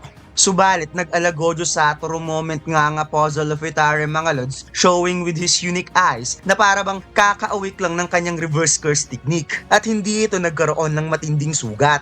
Samantalang nagmamadaling tumakbo si Lee Min-song upang makatakas ngunit sinabi niya na naging S-rank hunter man siya, kailangan naman niyang tumakas at na-realize niya na hindi na siya magtitiwala pa from Hunter Association, Grim Reaper at ang alien na yon kaya kailangan muna niyang magtago sa ngayon. Ipinakitang may lumipad na dagger at mukhang coated ito ng ruler's authority kaya napatigil itong si Lee Min-song at napawat na lamang siya nang nakita niyang may lumitaw na tao sa kakahuyan na sinasabi nitong nagtataka siya kung ano ang nangyari dahil sa biglaang pagsabog at hindi niya naisip na lalabas mismo ang hinahanap niya. Kung saan ipinakita ang nakamaskara na si Song Soho na napawikang kailangan mong sabihin ng lahat patungkol sa Stardust at sa Puzzle of Itarem, Lee Min-song. Nagsimula ang chapter na ito kung saan sinabi ni Soho na kailangan niyang malaman ng lahat patungkol sa Puzzle of Itarem at sa Stardust at ipinakitang hindi siya nagbibiro at handang labanan si Lee Min-song kung kinakailangan. Samantalang, parang na-confuse itong si Lee Min-sung dahil first time niyang nakita ang taong ito, ngunit hindi lang patungkol sa Stardust ang alam nito, alam din ng existence patungkol sa Apostle of Itarim, which is ang alien. Ngunit bigla nga niyang naalala na mayroong nagsabi sa kanya na ang taong tumalo kay Brockie at sumira sa Stardust supply material ay nakasuot ng maskara. Kaya napaisip nga dito si Lee Min-sung kung ito na kaya ang taong yon. Ngunit para sa kanya, wala siyang pakialam patungkol doon dahil kung magtatagal pa siya, siguradong mahahabol siya ng mga hunters. Naramdaman ni Lee Min-sung ang magical power quantity ng nakamaskara at base sa nararamdaman niya, no match ito para sa kanya kung saan bigla nga siyang umatake gamit ang kanyang espada at direkta niya itong pinatamaan sa vital point upang i-one hit ang ating bida at nang siya ay makaalis kagad. Subalit kalmado lamang si Soho, hindi man lang nagpakita ng kahit kaunting kaba kung saan pa simpleng ginrab ng ating bida ang espada na parang hindi inisip nito kung gaano ito katalas. Kaya nagulat nga dito si Lee Min-sung dahil ganun lang kasimpleng binlock ang kanyang atake at hindi niya na kayang hilain pabalik ang kanyang espada. Kaya siya ay napatanong kung gaano nga ba kalakas ang taong to. Sa sobrang bilis ng pangyayari, bigla na lamang tinamaan ng roundhouse kick ang panga ni Lee Min-sung kaya siya ay nalupaypay at tumalsik pa talaga ang dugo sa mata at bibig sa lakas ng sipa. At napaisip na kung paano ang isang tao na may kaunting magical power ay mas malakas compare sa kanya. Ngunit itong si Vero ay napakomento sa kanyang isipan na normal lang talaga na masorpresa itong si Lee Min-sung dahil ang rank ng Hunter Association ay nagbabase lamang sa quantity ng magical power na meron ng isang hunter. At napawi ka, sino naman ang makakaramdam sa tunay na lakas na meron ng Young Monarch, isang tunay na lakas na nasa katawan mismo ni Song Soho. Ipinaliwanag ni Vero na habang lumalakas ang strength stats ng Young Monarch dahil sa training ni Amot, ang tunay na lakas ni Soho ay na-maximize at the same time. Kaya ang kanyang physical abilities ay talagang hindi kayang i-handle ng isang A-rank hunter. Habang nagpatuloy ang laban, lumipat ang eksena sa Paju Field type dungeon at ipinakita ang napakalaking butas na nasa gitna ng kalsada dulot sa napakalakas na kapangyarihan ni Lee Min-sung na siyang tumapos sa dungeon boss. Eto na mga lods, ang pinakamaangas na wanted poster ni Luffy, ang 3 billion bounty, Sun God Nika. Bagong design natin to mga lods, ang design na sobrang simple subalit napakaangas. Front design natin mga lods, another unique One Piece logo. At ang back design, ang wanted poster ni Luffy na may 3 billion bounty. Lahat ng order natin mga lods may freebie sticker. Available na ang design na ito sa ating Shopee store at TikTok shop. Ang link ay nasa comment section. Nagulat nga dito si Baek Miho na kung papanong nabuhay pa itong si Hunter Park Dogen dahil nakita niya ang atake na tumagos talaga sa puso ng baguhang S-rank hunter. Tahimik lamang ang puzzle dahil iba pala ang nasa isip nito.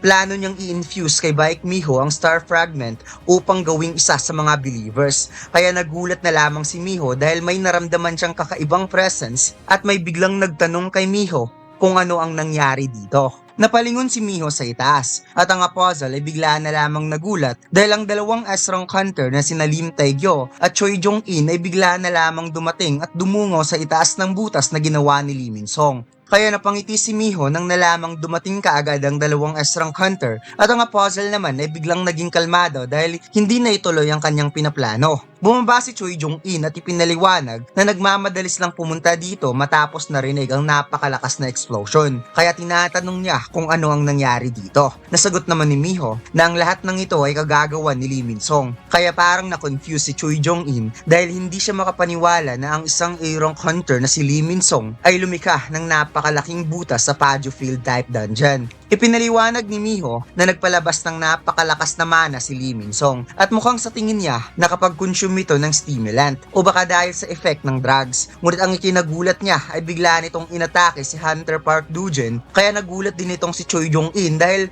mukhang normal lang ang lahat para kay Park Dogen kahit ito ay nagkaroon ng injury. Sinabi ng puzzle na mayroon siyang recovery skill kaya napalapit itong si Jong-in sa sobrang amaze habang si Miho naman ay nag-aalala dahil kailangan nilang sundan kaagad si Lee Min-sung dahil at this rate posibleng nakapunta na ito ng city at nagtago. Nag-agree naman si Choi Jong-in sa sinabi ni Miho, kaya tumingin siya sa itaas upang paringgan si Lim Tae-gyo na dapat nitong sundan si Lee Min-sung dahil talagang hindi sila nagkamali ng hinala na gagawa ito ng malaking problema. Ngunit napansin ni Choi Jong-in na parang kanina pang pumunta si Lim Tae-gyo upang sundan si Lee Min-sung. Samantalang ang puzzle ay nakikiramdam lang at bigla nga siyang naalerto dahil hindi ito maganda para sa kanya since ang kanyang koneksyon kay Lee Min-sung ay hindi pa naputol. Hindi niya inasahan na nagawang labanan ni Lee Min-sung ang fate ng Mistborn. Kaya para sa kanya, nakakamangha talaga ang desire ng isang human being. Habang nag-iisip ang puzzle, sinabi ni Miho na maiwan muna si Park Do-jin dito kung hindi pa ito totally healed. Ngunit wala ngang pake ang puzzle sa kanyang mga narinig dahil iniisip niya na most likely hindi maniniwala ang Hunter Association kung ano ang sasabihin ni Lee Min-sung. Subalit nararamdaman niyang parang may mga suspicious problem na posibleng mangyari kung wala siyang gagawin. Ipinikit na nga puzzle ang kanyang mga mata at sinabing kailangan niyang patayin si Lee Min-sung. Although nakapag-consume ito ng maraming divinity, ngunit kailangan pa rin niya talagang i-take over ang katawan nito at ipapakumit into suicide. And since isa lang itong A-rank, kailangan niyang humanap ng iba para mapalitan. Sa pagpikit ng mga mata ng puzzle, bigla niyang nakita ang isa pang lalaki na kasalukuyang kinakalaban ni Lee Min-sung kaya siya ay what is this? At napatanong sa sarili kung bakit ganun kabilis na abutan ng isang S-rank hunter si Lee Min-sung. Ngunit bigla nga siyang nagkaroon ng shocking moment nang nakita ng puzzle na ang nakikita pala niyang lalaki ay ang Black Mask Disruptor. Napatanong ang puzzle sa sarili kung ano ang ginagawa ng nakamaskara dito. Iniisip niya kung posible kayang hinahabol din ng nakamaskara si Lee Min-sung upang hulihin like Hunter Association. Sinabi ng puzzle sa kanyang sarili na hindi niya akalaing ganito pala ang pwedeng mangyari. Malapit na silang magkikita ng nakamaskarang hunter, mayroon palang S-rank sa mundo. Si Lee Min-sung ay may kakayahang i-resist ang fate ng Mistborn kung saan na-realize ng puzzle na wala talaga sa naging plano nila ang tumama man lang mula nung dumating sila sa mundong ito. Hinawakan ng puzzle ang ribbings ng kanyang damit upang takpan ng kanyang bibig at naalala ang word of God ng kanyang Panginoon na nag-iiba ang mga bagay sa oras kung kailan nagagawa ang lahat. Subalit siya ay napatanong sa kanyang sarili kung bakit siya ngayon ngumingiti na para bang sobra siyang na-excite sa mga pwedeng mangyari. Pagkatapos lumipat ang eksena kung saan naganap ang matinding sagupaan na habang nagpapakawala si Soho ng mga matinding punches, umaatras lamang si Lee Min-sung at dinidepensahan ang mga pag-atake ng ating bida habang inaalala na dapat hindi siya magtagal sa laban na ito. Nagulat na lamang si Soho dahil biglang tumigil si Lee Min-sung at humingi ng counting break sa kanilang naging laban at sinabi na posible bang hayaan siyang makalayo kung sasagutin niya ang mga katanungan nito. Kaya napatanong si Soho kung bakit bigla na lamang gusto siya nitong kausapin di ba nagtatrabaho ito para sa puzzle of Itarem. Sinabi ni Lee Min-sung na tinraidor siya ng puzzle, kaya nagulat si Soho na kung ganun, posibleng nagkaroon pala ng problema sa pagitan ng dalawa. Kaya tinanong ni Soho kung bakit tinutulungan ni Lee Min-sung ang puzzle na mag-distribute ng Stardust. Mabilis na sinagot ni Lee Min-sung ang katanungan ng ating bida na sinabi daw sa kanya na tutulungan siyang patayin ng isang tao na gusto niyang mawala. Ipinaliwanag ni Lee Min-sung na mula nung naganap ang Great Catalysm, lahat ng itinayo niya para sa kanyang sarili ay nagbago. Isang nobody na tao na naging S-rank hunter at nagsimulang nag-look down sa kanya. Kaya upang maibalik kung sino siya noon, ay kailangan niyang patayin ng taong yon. At tinanong rin niya ang ating bida kung may balak ba itong patayin ng alien. Napatugon si Soho na wala siyang balak pumatay kung pwede namang gamitin ng salita. Kung saan napangiti nga dito si Lee Min-sung at napatanong kung wala pa rin bang balak kahit ang alien na yon ay naparito upang sakupin ng kanilang mundo. At kaya daw siyang umingiti ng ganito dahil naaalala niya ang isa sa mga karakter na ginanap niya ay naramdaman niya sa nakamaskarang hunter nung panahon nung siya ay sikat pa na actor. Isang karakter na umaasa lang ngunit walang personalidad, kabaitan, etika, choice lang siya na ibinigay ng society at ng mga tao dahil hindi mo alam sa sarili mismo kung ano nga ba talaga ang tunay mong gusto. Na para bang inihahalin tulad ni Lee Min-sung ang karakter ni Soho sa movie na hindi naman totoo. Biglang nagpalabas ng mabigat na mana si Lee Min-song at sinabi kay Soho na kung hindi ito naging maswerte at nakakuha ng ganoong klaseng lakas, paniguradong magiging extra lang ito habang buhay. But eventually, may mga oras kung saan kailangan mong kumawala sa sitwasyon at gumawa ng sariling desisyon. Kaya ngayon siya na ang gagawa ng sitwasyon para sa nakamaskarang hunter dahil sasabihin niya kung ano ang identity ng kailangang patayin. Subalit bigla na lamang nag-warm ang nag-iinit na si Lee Min-song dahil naramdaman niya at nakita sa dalawa niyang mga mata ang kapangyarihan na bumalot sa kanya at sa paligid na kinatatayuan niya ang kapangyarihan ng Apostle of Itarim na parabang naipasok siya sa isang domain at hindi na siya makakawala pa.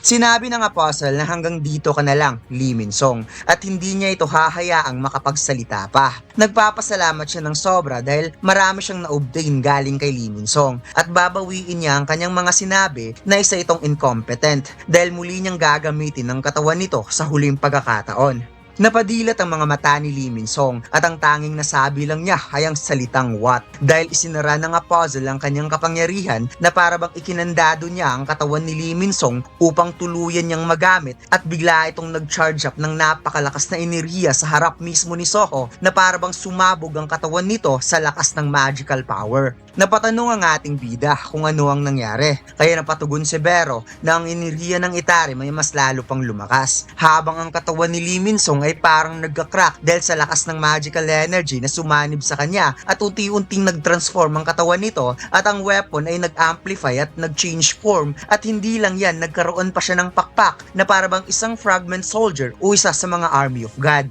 Napakover ng mata ang ating bida sa lakas ng liwanag at bigla itong nagsalita na wikang nakita ko na. Bagay na ikinagulat naman ng ating bida dahil si Lee Min-song nakaharap niya totally nag-iba. Nagkaroon ito ng pakpak na mayahalin tulad talaga natin sa isang fragment of tale which is ang Apostle of Itarim. Sinabi nito na ang ataking nangyari sa Stardust Factory ay nangyari para hanapin si Lee Min-song. At kung iisipin, ginawa mo ang lahat ng yon upang makita ako. Well, gusto rin kitang makita, Black Mask Disruptor. Nagtataka ang ating bida kung bakit bigla na lamang nag-iba si Lee Min-song na pakiramdam niya ito ay nasa ibang katauhan base sa mga sinasabi nito. Kaya tinanong niya kung ang kaharap niya ba ngayon ay ang Apostle of Itarim. Napangiti ang Apostle dahil hindi talaga siya nagkamali na alam ng Black Mask Disruptor ang kanilang existence dito sa Earth. Kaya inamin niya na naparito siya upang i-invade ang mundong ito. Kung kaya't dito na nag-iba ang mode ng ating bida na parabang uminit ang kanyang kalamnan dahil alam niyang ang nilalang na ito ang dahilan kung bakit hindi makauwi ang kanyang ama kaya sinabi niyang isa itong magandang pagkakataon para sa kanya. Subalit ang hindi nila alam ay may hunter na bigla na lamang dumating kung saan bigla na lamang nakaramdam ng matinding puwersa ang dalawa na kumalat sa paligid na kinatatayuan nila at napawikang hanggang dyan lang kayo. Hindi kayo pwedeng gumalaw na wala ang permiso ko. Nadagdag pa nitong subukan yung gumalaw, papasabugin ko mga bungo nyo. At heto na nga mga lord si Lim Taegyo na nasa distansyang lugar na nakahanda ang magical arrow upang patamaan ng sinumang magtangkang tumakas na makikitang napa-beast mode itong si Lim Taegyo habang tinutukan ng dalawa ngunit siya ay nagtataka kung bakit ganyan ang itsura ni Lee Min-song. Nadagdag pa niyang anong ginawa mo sa sarili mo? Samantalang napadilat naman ang mata ni Soho nang nalamang ang S-rank hunter na si Lim Taegyo pala ang nakakita sa kanila at na-realize niya na mukhang hindi niya makakausap ng heart-to-heart content ang Apostle of Itarim subalit napalingon nga at ngumiti lamang ang Apostle upang sabihin kay Soho na magkita na lamang sila sa pinaka-high spot ng region na kinaroroonan nila. Tinanong ni Lim Taegyo kung ano ang nasa isip ni Lee Min-song at makikitang mas lalo itong nag-init dahil sinabi niya na kanina hindi dapat gumalaw kung wala ang kanyang pahintulot. Kaya walang pagdadalawang isip na pinakawala ng magical arrow towards Apostle, bagay na inignore lang ng Apostle of Itarim sa napakakalmadong moment dahil nung malapit nang tumama ang arrow, ningitian lang niya ang atake habang iniiwasan ng walang kahirap-hirap ang napakabilis na arrow na dumaan lang sa harapan niya. Ngunit hindi lang pala ang Apostle ang gustong patamaan ni Lim Taegyo dito mga lads dahil umiwas din si Soho sa araw na dumiretso papunta sa kanya. Lumipad ang apostol at si Soho naman tumalon papalayo habang si Lim Taegyo ay muling gumawa ng tatlong magical arrow at balak niyang paulanan ng dalawa ng mga pag-atake upang hindi makatakas. Ngunit napangiti lamang ang apostol habang iniiwasan ng mga arrow showers at si Soho naman ginamit ang kanyang bilis upang unti-unting makatakas at makalayo kay Lim Taegyo. Habang iniiwasan ng ating bida mga magical arrow, siya ay napamura at napatanong kung naparito rin ba si Lim Taegyo para hulihin si Lee Min-song. Kung saan napatanong itong si Bero kung wala bang balak na mag-counter-attack ang Young Monarch. Subalit ipinaliwanag ni Soho na base daw sa reaksyon ngayon ni Lim Taegyo, sa tingin niya hindi related si Lim Taegyo sa Apostle of Itarim at mukhang hindi pa ipinapakita nito ang tunay na lakas. Kung saan makikita ang mukha ni Lim Taegyo dito mga lods na sobra talaga siyang nainis dahil napakagaling daw umiwas ng dalawa. Biglang nagpalabas ng massive amount of mana si Lim Taegyo at itinuon niya ang kanyang kapangyarihan sa arrow at bow upang gumawa ng napakalakas na atake at sinabing ang top priority daw niya ay ang masubjugate itong si Lee Min-song at wala naman siyang pakialam dun sa isa.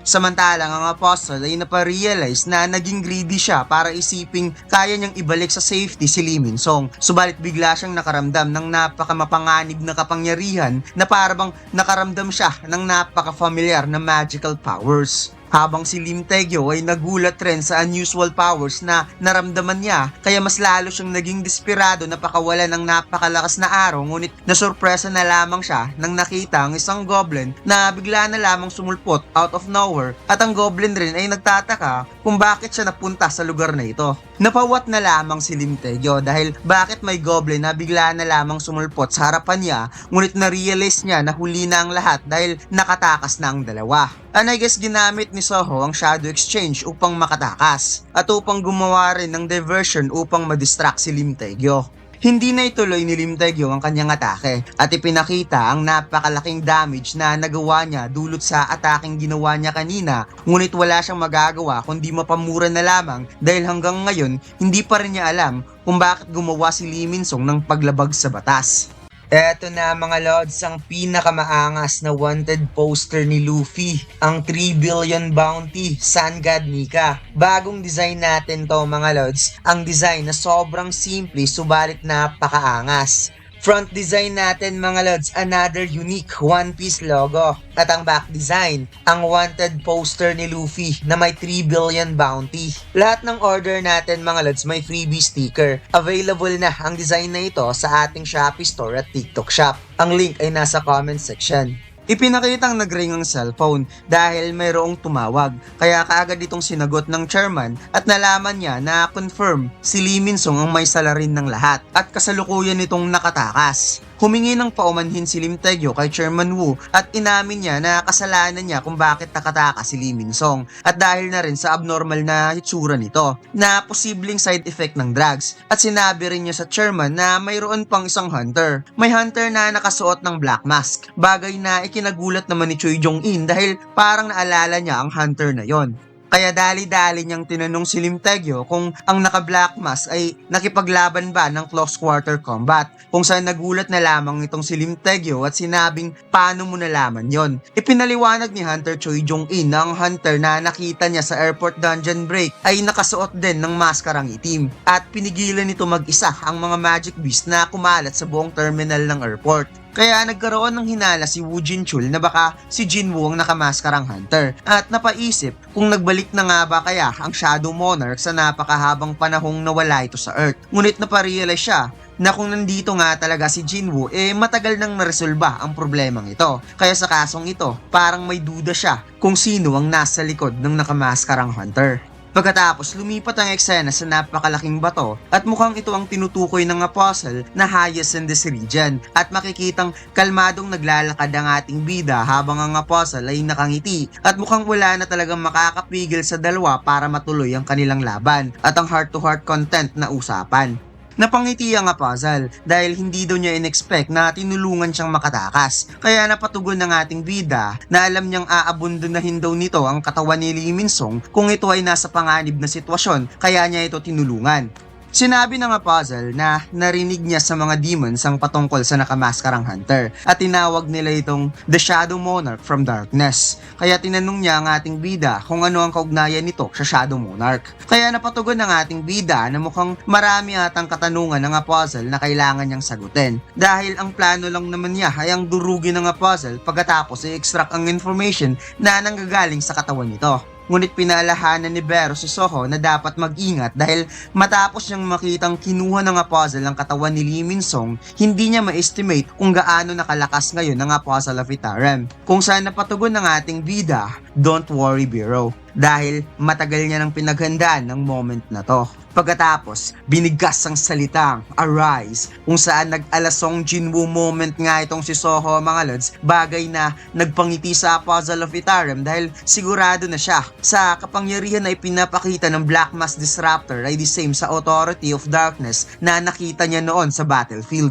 Lumabas ang iba't ibang klaseng monster at mukhang ang mga monster na ito ay mga bosses ng dungeon nung siya ay nagpapa-level up pa upang mapantayan ng lakas ni Lee Min-sung. Isang Ruler Swarm Blue Rakasa Fang Venom, Poison Fang Giant Desert Centipede, isang High Troll Grade Common na parang isang Goblin Commander, subalit ang pinakapambato niya sa lahat ay ang Tomb Warden na si Sheka na mayroong Greed Elite.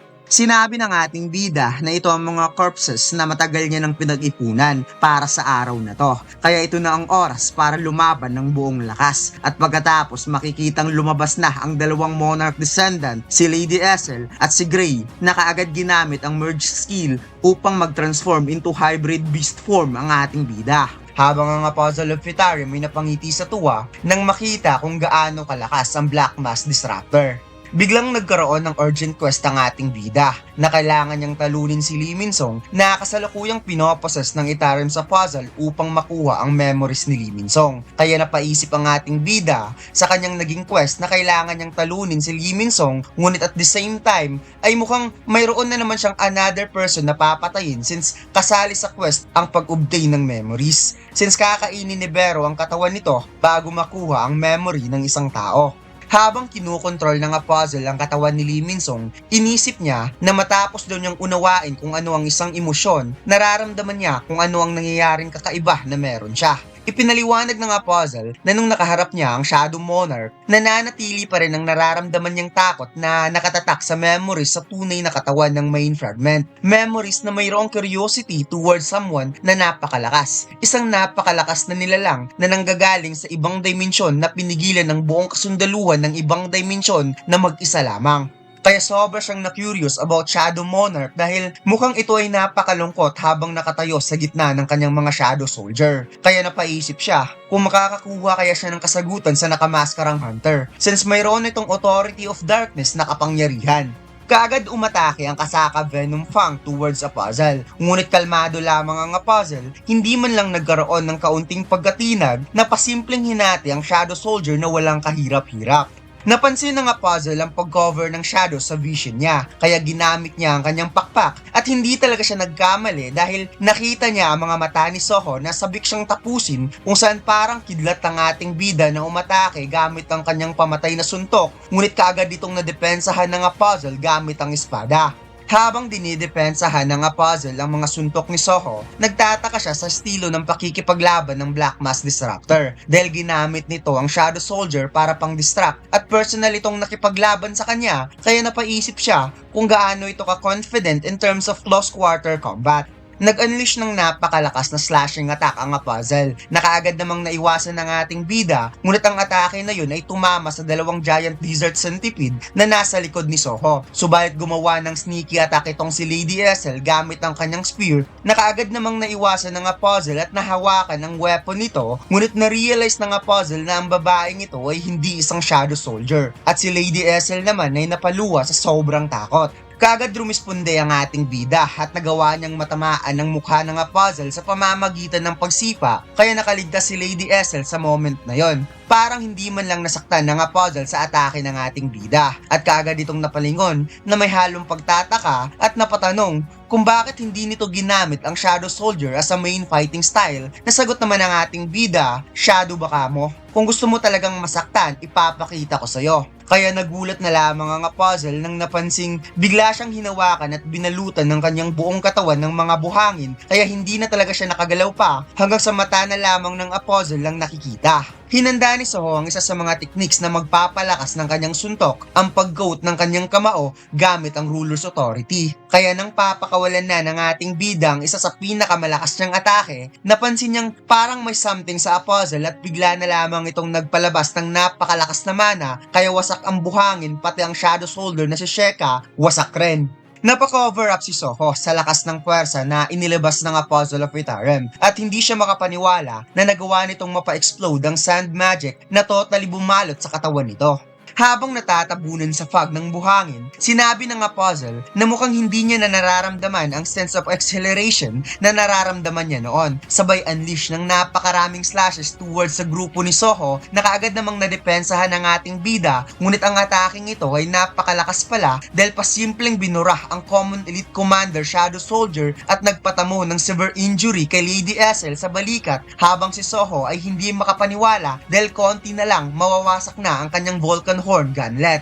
Eto na mga lods, ang pinakamaangas na wanted poster ni Luffy, ang 3 billion bounty, Sun God Nika. Bagong design natin to mga lods, ang design na sobrang simple subalit napakaangas. Front design natin mga lods, another unique One Piece logo. At ang back design, ang wanted poster ni Luffy na may 3 billion bounty. Lahat ng order natin mga lods may freebie sticker. Available na ang design na ito sa ating Shopee store at TikTok shop. Ang link ay nasa comment section.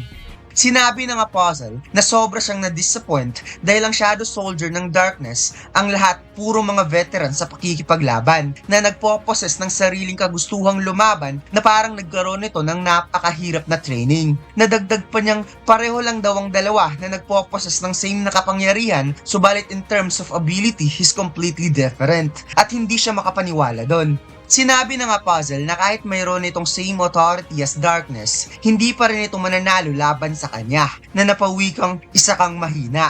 Napamura ang ating bida dahil mula nung naposes ang katawan ni Lee Min-sung, nahihirapan na siya dahil ang strength nito is completely different na comparable sa mga S-rank.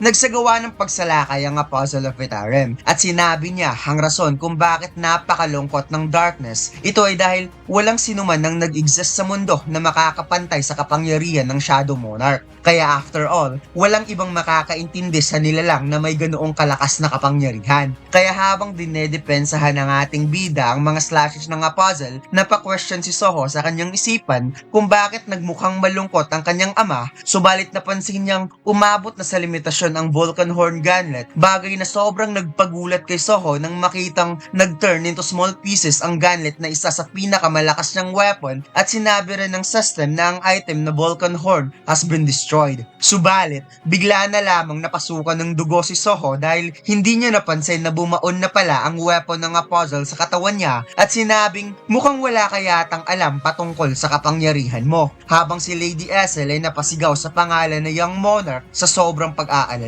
Sinabi ng Apostle na kukunin niya ang Authority of Darkness at gagawin niya itong isa sa mga believers. Pagkatapos gagawin niya ang lahat upang mapasa kanya ang kapangyarihan ng Darkness, at kapag mangyayari yon, mauunawaan niya na ang pakiramdam ng isang Shadow Monarch. Pilit na hinihila ni Soho ang weapon at napaisip kung wala nga ba talaga siyang alam kung ano ang kapangyarihan na meron siya. At bigla nga niyang naisip ang sinabi ni Lee Min-sung sa kanya na siya ang karakter na umaasa ngunit wala siyang own personality. Ang kabaitan at etika ay isa lamang choice na ibinigay ng society at ng ibang tao, subalit hindi mo alam kung ano nga ba talaga ang gusto mo. Dagdag pa ni Lee Min-sung na kung hindi naging maswerte si Soho na makakuha ng ganoong kapangyarihan, namumuhay lamang ito bilang extra habang buhay. Subalit sa huli, darating ang oras na tatangayin ka ng sitwasyon at kailangan mong gumawa ng sariling desisyon.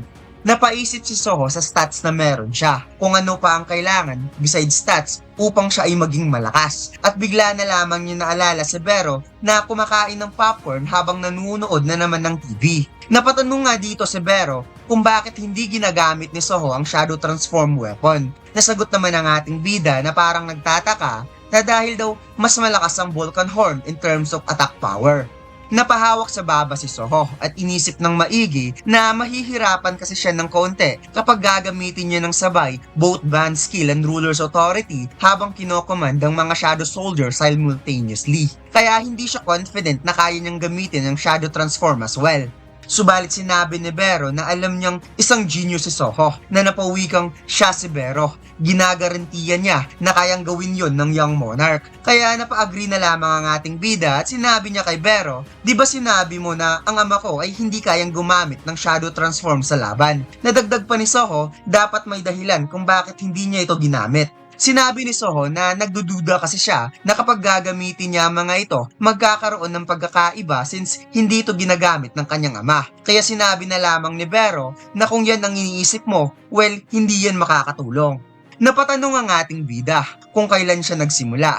Kailangan niyang tukuyin ng sariling limitasyon at bigla nga niyang naalala ang pangguhit na lapis. Kaya naalala niya kung ano talaga ang talent na meron siya. Sinabi ng ating bida na ito yung ginagawa niya matapos siyang mabigo nung hindi pa rin siya nagkaroon ng awakening, and come to think of it, hindi na siya muling nakapagguhit ng kahit isang drawing man lang pagkatapos ng awakening, at kung iisipin, gustong gusto niya talaga ang drawing skills. Muling naalala ni Soho ang sinabi ni Lee Min-song na hindi niya alam kung ano talaga ang tunay niyang gusto. At sa huli, darating ang oras na tatangayin siya ng sitwasyon at kailangan niyang gumawa ng sariling desisyon. Kung kaya't na-realize ng ating bida na tama ang lahat ng sinabi ni Lee Min-song dahil iniwan niya lahat ng oras doon sa system ng kanyang ama, at ang paghahanap ng kanyang ina ay isang bagay na gagawin niya kapag siya ay malakas na. Ang tunay na rason talaga kung bakit gusto niyang lumakas ay dahil hindi niya mahanap ang strength na meron siya. Napatanong ang ating bida kung bakit palagi niyang sinusubukang sundan ng yapak ng kanyang ama. Na-realize niya na ang kailangan ng kanyang ama ay hindi isang copycat na katulad niya. Sinabi ni Soho na kailangan niya itong hanapin. Isang bagay na siya lang ang makakagawa kung saan bigla nga niyang naalala kung paano siya gumuhit sa pamamagitan ng kanyang lapis, kaya pilit niyang itinaas ang braso na parang may gusto siyang kontrolin pagkatapos binigkas ang salitang "Arise." At habang nakabaon ng weapon, nagtataka ang puzzle kung ano ang nangyayari dahil kung iisipin, ang Shadow Soldier ay isang immortal na muling babalik pagkatapos mamatay, ngunit kahit ilang ulit pa ito babalik, magiging no match pa rin ito laban sa kanya. Subalit nagulat na lamang ang puzzle nang nakita ang mga Shadow Soldier na nagsasanib sa isa't isa at sinabi na ngayon lang siya nakakakita ng ganito at never niya itong nakita during War Against Darkness dahil nakita niya ang isang chimera.